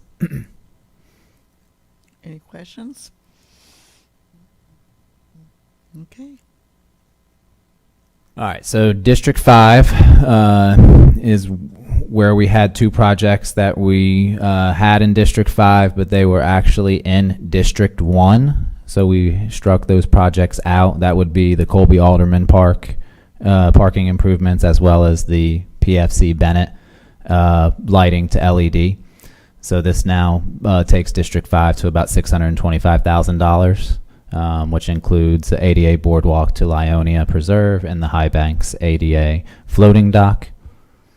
And I just want to go on record as saying that Deltona kids use these other 2 parks. They're District 5 kids. And while I understand why we have separated this into districts, as a former county council member, I get it. But all of this that we were doing is used by everybody in everywhere in Volusia County. So for me, I mean, if there's a way to put those back in somewhere, I would do that, because they're great sites that are used heavily, and they're used by District 5 people, not just District, well, they're in District 3. I think that's what we figured out, District 3. Danny's district. Yeah. So point taken, and we felt the easiest way last night to solve this issue was to remove them. I understand that. I also had a call with Tim Bailey this morning and said, "Hey, why are we doing the lights? If we're going to do a big park there in the future, why don't we do all the work at once and upgrade the other side to ADA lights?" So that may come in a different request wrapped up into it. Okay. We'll look at Alderman, but I also didn't want to make rash decisions last night without looking at the ballot language, and is it a new thing or is it an improvement? So we're going to go back and meet with that district council person, and we'll probably come back. Okay. It's important for us to try to maintain balance. I understand that, yeah. Okay. So, just a question. So, fiscal year 2026, I'm assuming that's what that is. Yes, sir. So if you put Colby, you could put Colby back in next year and still do it in 26, Yep. can't you? Yes. Okay. Because I agree with Pat. I would have rather had these kept in.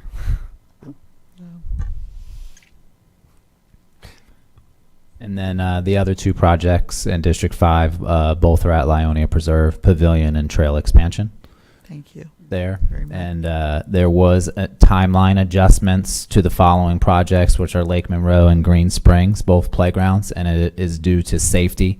We higher priority took precedent, so we just flip-flopped those two projects. And by flip-flopping, it will allow us to continue to provide this amenity to the community. Otherwise, we're going to have to close the playground for a year. We don't want to do that. No.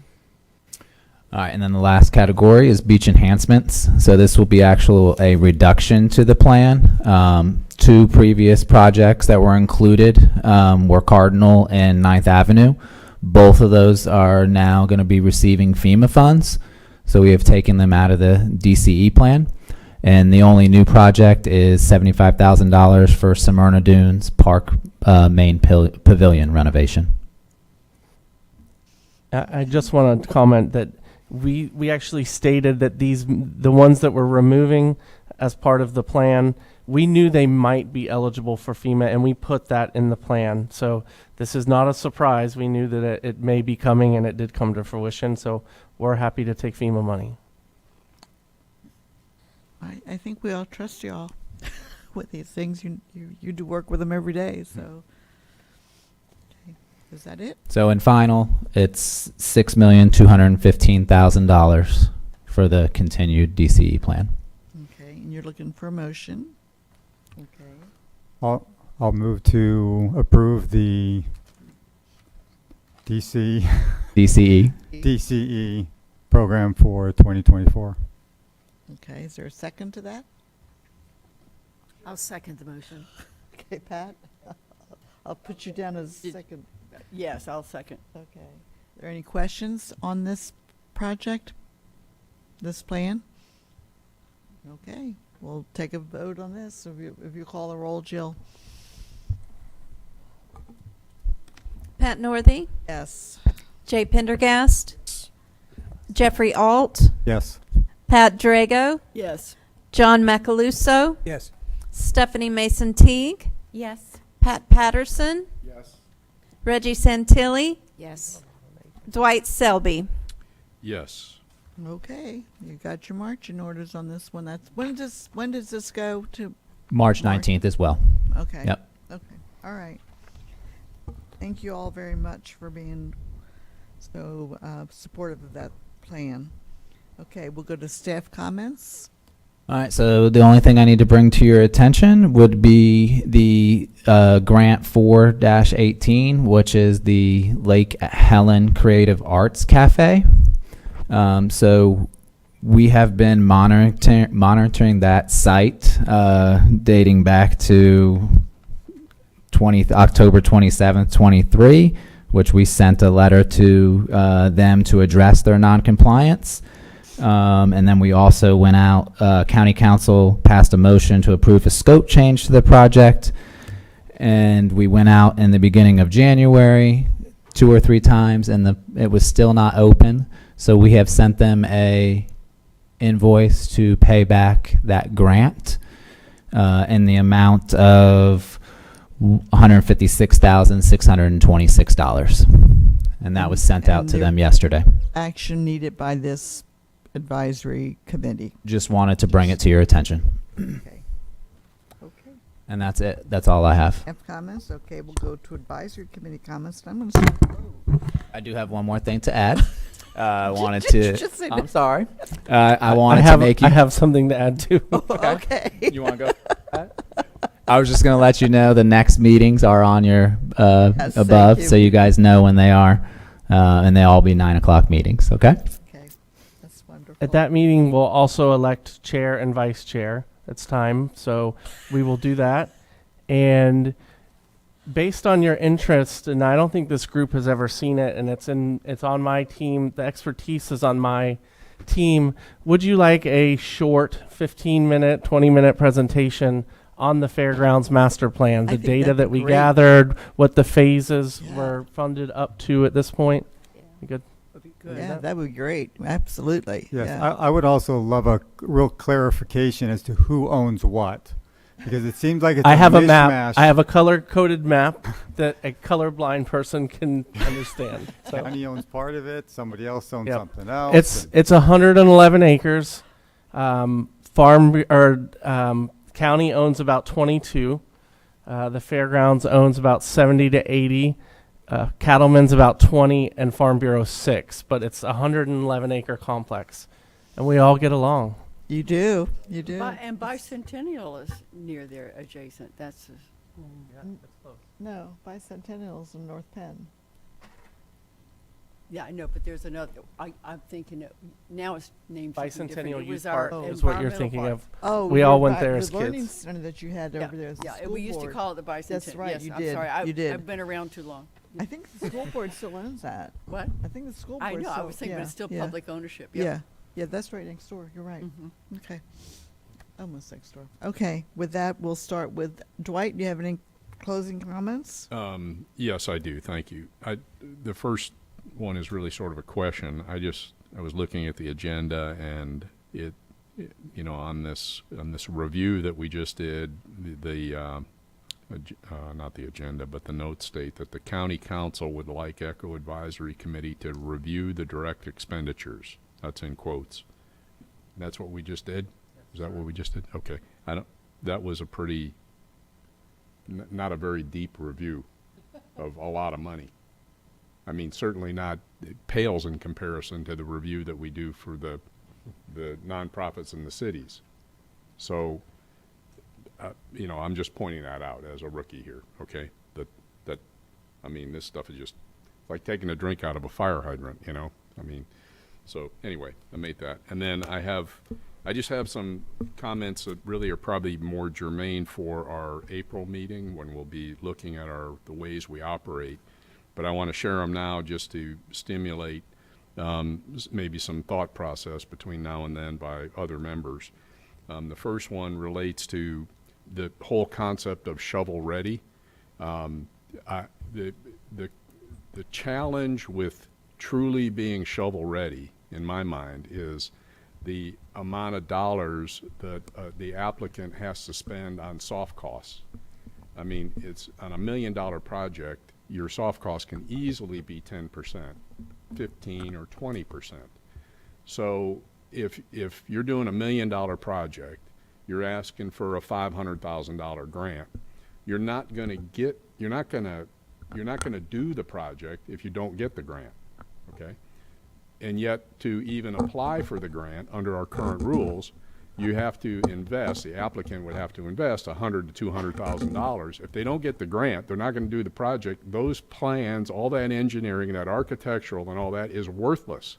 That's wasted money. And these are non-risk takers. Cities don't take risks with public money. The YMCA or other nonprofits don't take risks don't take those kinds of risks. So the system right now, in my opinion, is it disincentivizes applications because of that. So one thought that comes to mind, and I'm not recommending this yet because I don't know how this process works all that well yet, but is maybe there's a two-step process. Maybe the first part is we have this concept, and so they get sort of a, does this committee like the concept? And then if we like the concept, then then they get a green light on that from this committee with a high level of assurance, but not complete assurance that they'll get a grant. So we're not awarding or not recommending any money being awarded at that time, but we're just saying, hey, that's a great concept. You have whatever, 12 months or 24 months, come back with your plans and make an actual application. Now they can go back to their deciding board, whether it's a city commission or whatever, and they can then say, hey, we got, we made it over the first hurdle. So now let's go ahead and invest the $100,000 so that we can go get the, the $500,000 and then do this project. So that's one idea, which again, it's to address the shovel ready. And I'm also kind of confused on this. Design build satisfies shovel ready? Does it or doesn't it? Because why doesn't everybody just do design build then? I mean, because all I got to say is, well, I'm going to hire this guy to design the thing, and he says it's going to cost X, and so therefore, you know, and I probably got that proposal for free from the design build guy. Didn't cost me a dime to do that, you know, to your point, Mr. Pendergrass. Well, the one thing is the investment in drawings, that can go as previous spent cash. So that counts as part of your match. Yes, it does. However, if I don't get the grant, I have just spent money that I will never use. I can just throw those plans away. Right. You can reapply. But you Yeah, can, but, well, no, but what I'm saying is, these are not risk takers. In the private sector, you know, if I think I got a good thing, I'll take the risk. I'll invest the money. You'll get to that point. But I don't see. I think it's part of the impediment to why we're not putting more money out, which really gets to my next concern or my next comment is, you know, we got $2.8 million worth of grants here, not counting DeBerry. When you add DeBerry in, it's 5.3.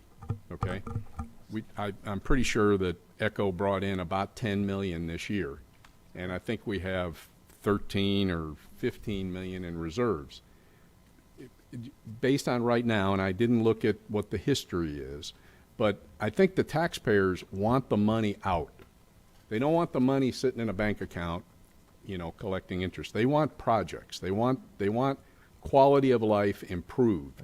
And if there are any other impediments to getting money out, I think we should explore those, because I don't think anybody benefits from the money not getting used, you know, not getting into and that was part of it. circulation. We used to have quite a few projects that were years and years, 3 years, 4 years, not finished. And when we did that, which was quite a few years ago, it was near the end of ECHO also, and we wanted to make sure the projects we were approving were going to get finished during the program, or, you know, quickly. So there wasn't, because we did have projects running a very long time. And even a lot of this design build stuff, okay, so you hire somebody and they come back with a plan, and then the city commission goes, oh, well, that's over budget, so cut something out.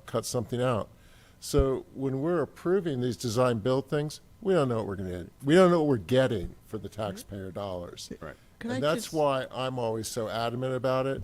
And a lot of these design build things, they've come to us, and then they come back and go, oh, well, we discovered that this didn't work, that didn't work, the dog part's not big enough, you know.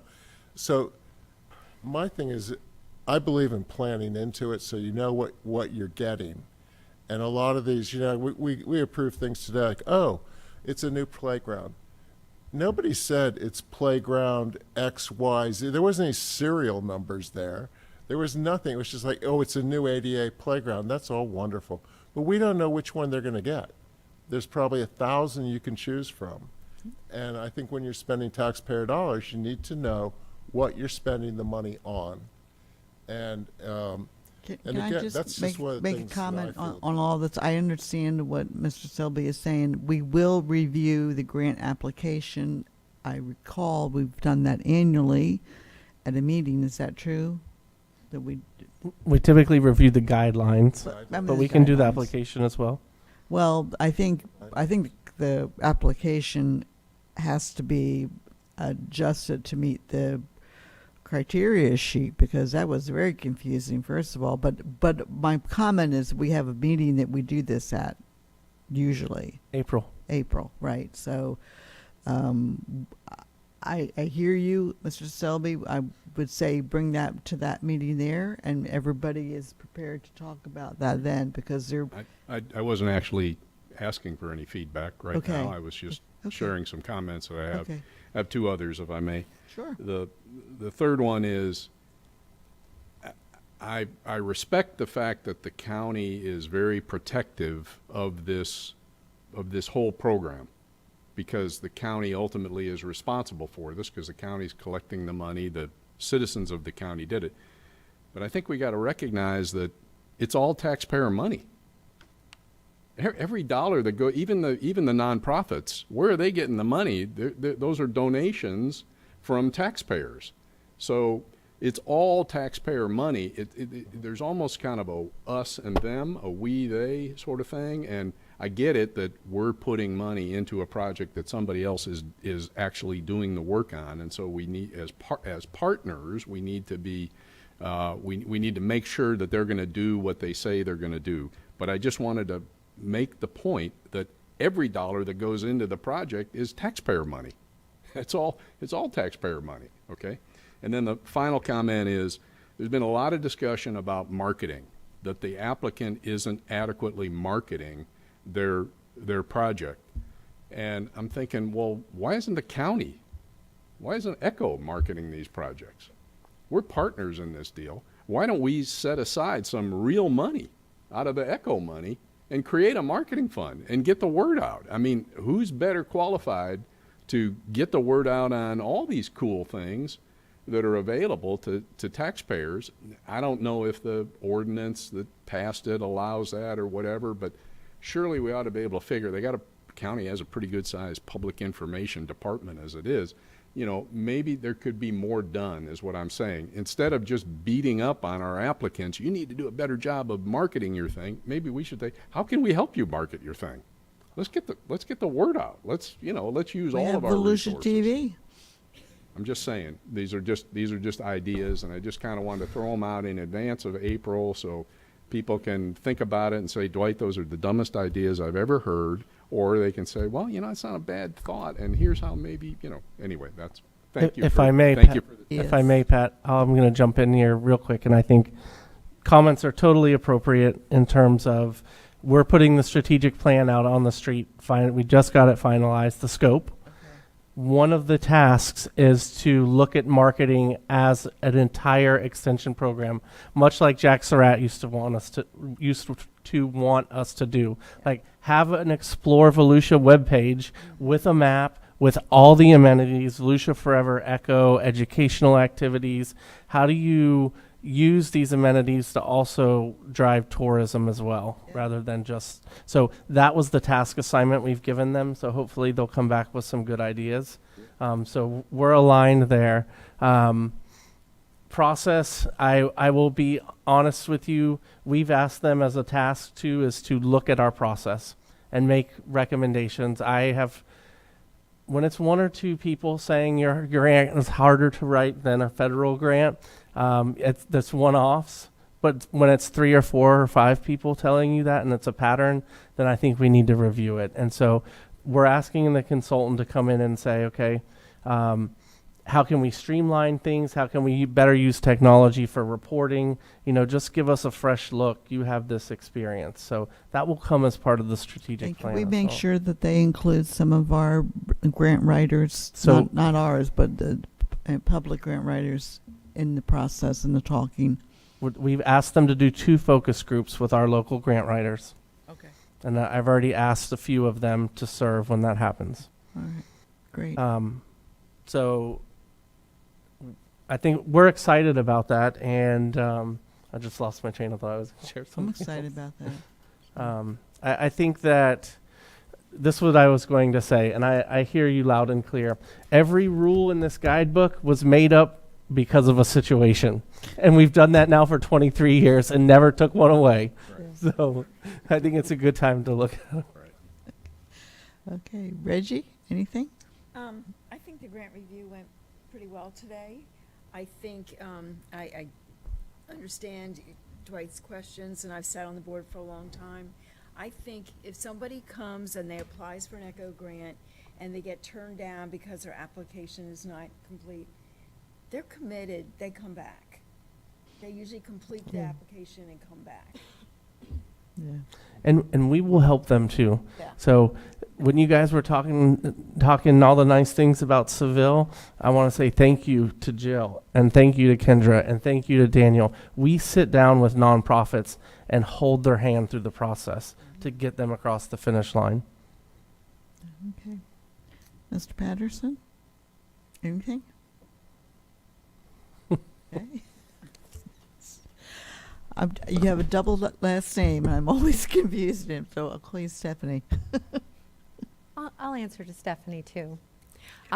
This was my first review, and I thank you for allowing me the time to ask the questions and submit some information. And I also am very much looking forward to April, because I found a lot of difficulty in using this form concurrently with the application.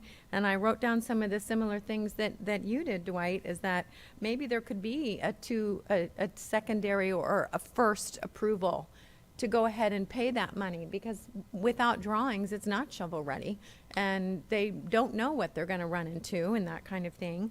And that was all about the design build, because it says right here, is it shovel ready? And no, it's not. And so it made it hard to grade them, because if you average the numbers, if you have an average application, it doesn't score 80.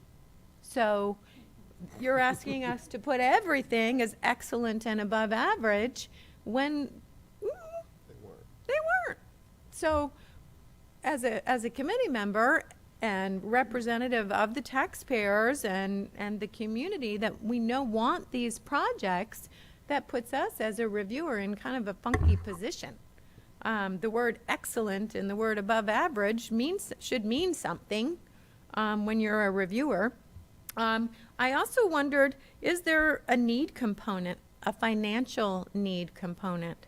And that's why I asked one of our applicants, would this happen without ECHO funds? When we're looking and reviewing those statements, some of our nonprofits, they absolutely would not be able to do that project. Some of the others, they would. And they're already receiving a huge amount of taxpayer funds. So is there a need component? Land match. Is that in perpetuity? If I bought something 100 years ago and I've owned it forever, is that another one? And then as Dwight suggested, ECHO should do the marketing. I wondered if ECHO could do some feasibility studies on those 4 areas and really survey the county. Some of those feasibility studies were really not feasibility studies. They were, I don't know what they were, but they were a little different. That is task 1 of our strategic plan. So you Oh. all have just described Oh, what we're going good. to get from the No. basically doing asset mapping. What do we have a lot of? What do we have a dearth of? How could ECHO, partner with people to provide some capital to operate a facility that's needed in this community based on metrics from other communities? Well, thank you, and thank you for allowing me to serve on this committee, and I've enjoyed the day. Great. Jay? Well, I do have a comment. Something that came up at our last meeting, which had to do with the DeBerry Park, is we were discussing, well, they're really not ready, but maybe we should have another grant cycle. And if we had, I don't know where that went, but basically doing the math, by the time you advertise and go through the whole process, that would have ended up being almost about the time our regular grant cycle starts. So that really wasn't a great solution. But maybe we should have 2 grant cycles. So if somebody comes in here in January and they're not quite ready, we can say, well, okay, this is looking good. You can come back in June. So, I mean, there's like a 6-month lag. Now, I mean, that's a ton of work for staff. I realize that. I'll probably not get out of here alive. But at any rate. But the point is, if there was an established second round, and maybe you don't always use the second round, because the other thing that used to happen a lot in the past, and Jeffrey, I believe, brought it up, is they would run in here with these historic disasters. Oh my God, the roof fell in. We need to have a special meeting and do this and put a roof on something. And it's like, well, that roof was probably in bad shape before it fell in. So we with the historic buildings, we would have a lot of people coming in and, just, it's an emergency, and we'd have to do these emergency grant things. And that probably would have been another method of relief for DeBerry. But DeBerry's going to go to the council anyway. I mean, that's just a special exception. That's a huge project. whatever we say, they're just going to go, that's nice, thank you. The council's going to be the one that really makes those decisions. But I do think we need to look at our cycles and how many times they have. And because our staff does a great job walking these people through, like people like Seville, you know, and they're the ones that really need the help. I mean, the cities, they have this down to a science. Should know the You know? cities. Hi, Teresa. Yeah. And actually, a lot of times, too, those delayed projects were county projects. You know, there were some county projects that were just kept getting kicked down the road, you know, so it's been an interesting, I've been on this board for about 10 years, so I've seen a lot of the things that go on. So, I and do I don't enjoy mean it. to respond to every single one, but I want to share with you, as part of the conversation that we're going to have in April, I did ask the internal auditor to look at time to completion of projects under the old rules and the new rules. Okay. Granted, we've only had 3 cycles under the new rules, so probably a decent amount of them are not finished yet. But under the old rules, and we require them to complete projects in 2 years. Staff can give an additional extension, but the original agreement we have with them says 2 years. 2.7 years was the average from 2000 to 2020. So you're on average 7 months over. Since we've changed to request these documents, 1.56 years. Wow. Now, full transparency, you're looking at a data set like this versus this. So That's true. you're going to have more accuracy on this, with multiple data points. But I just thought that was revealing, and I'll continue to monitor it. But Oh, that's interesting. Okay. But I mean, if I may, it takes, for a government, or probably even a nonprofit, it probably takes a year to get the documentation, to get the shovel ready, engineering, architectural, get it all done, approved, and so forth. So that's the extra year. That's a 2.7 and 1.5 is the year. It's 14 months, but.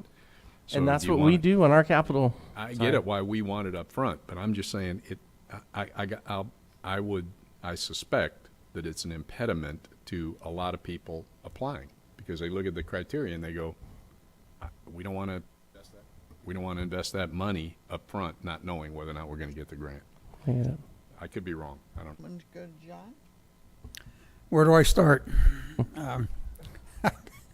I'll start on the right side. I agree with a lot of the comments that were just made on the right side of the dais here. Being a new member, of course, it was a learning experience on the scoring, which I guess it was a learning experience for everybody on the scoring with the new sheets.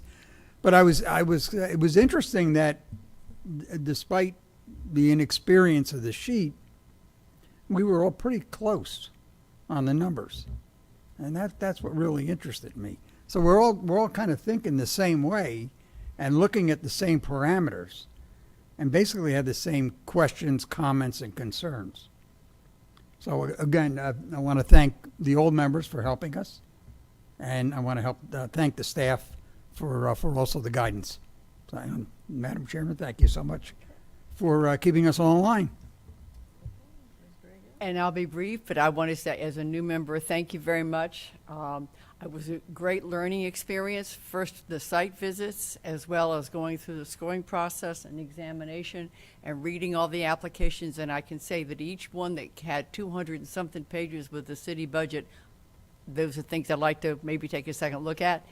I would welcome a consideration of maybe a design award phase and a construction award phase or something along those lines. And once again, I think we've talked before, I have a concern about what design build means and how you have that defined.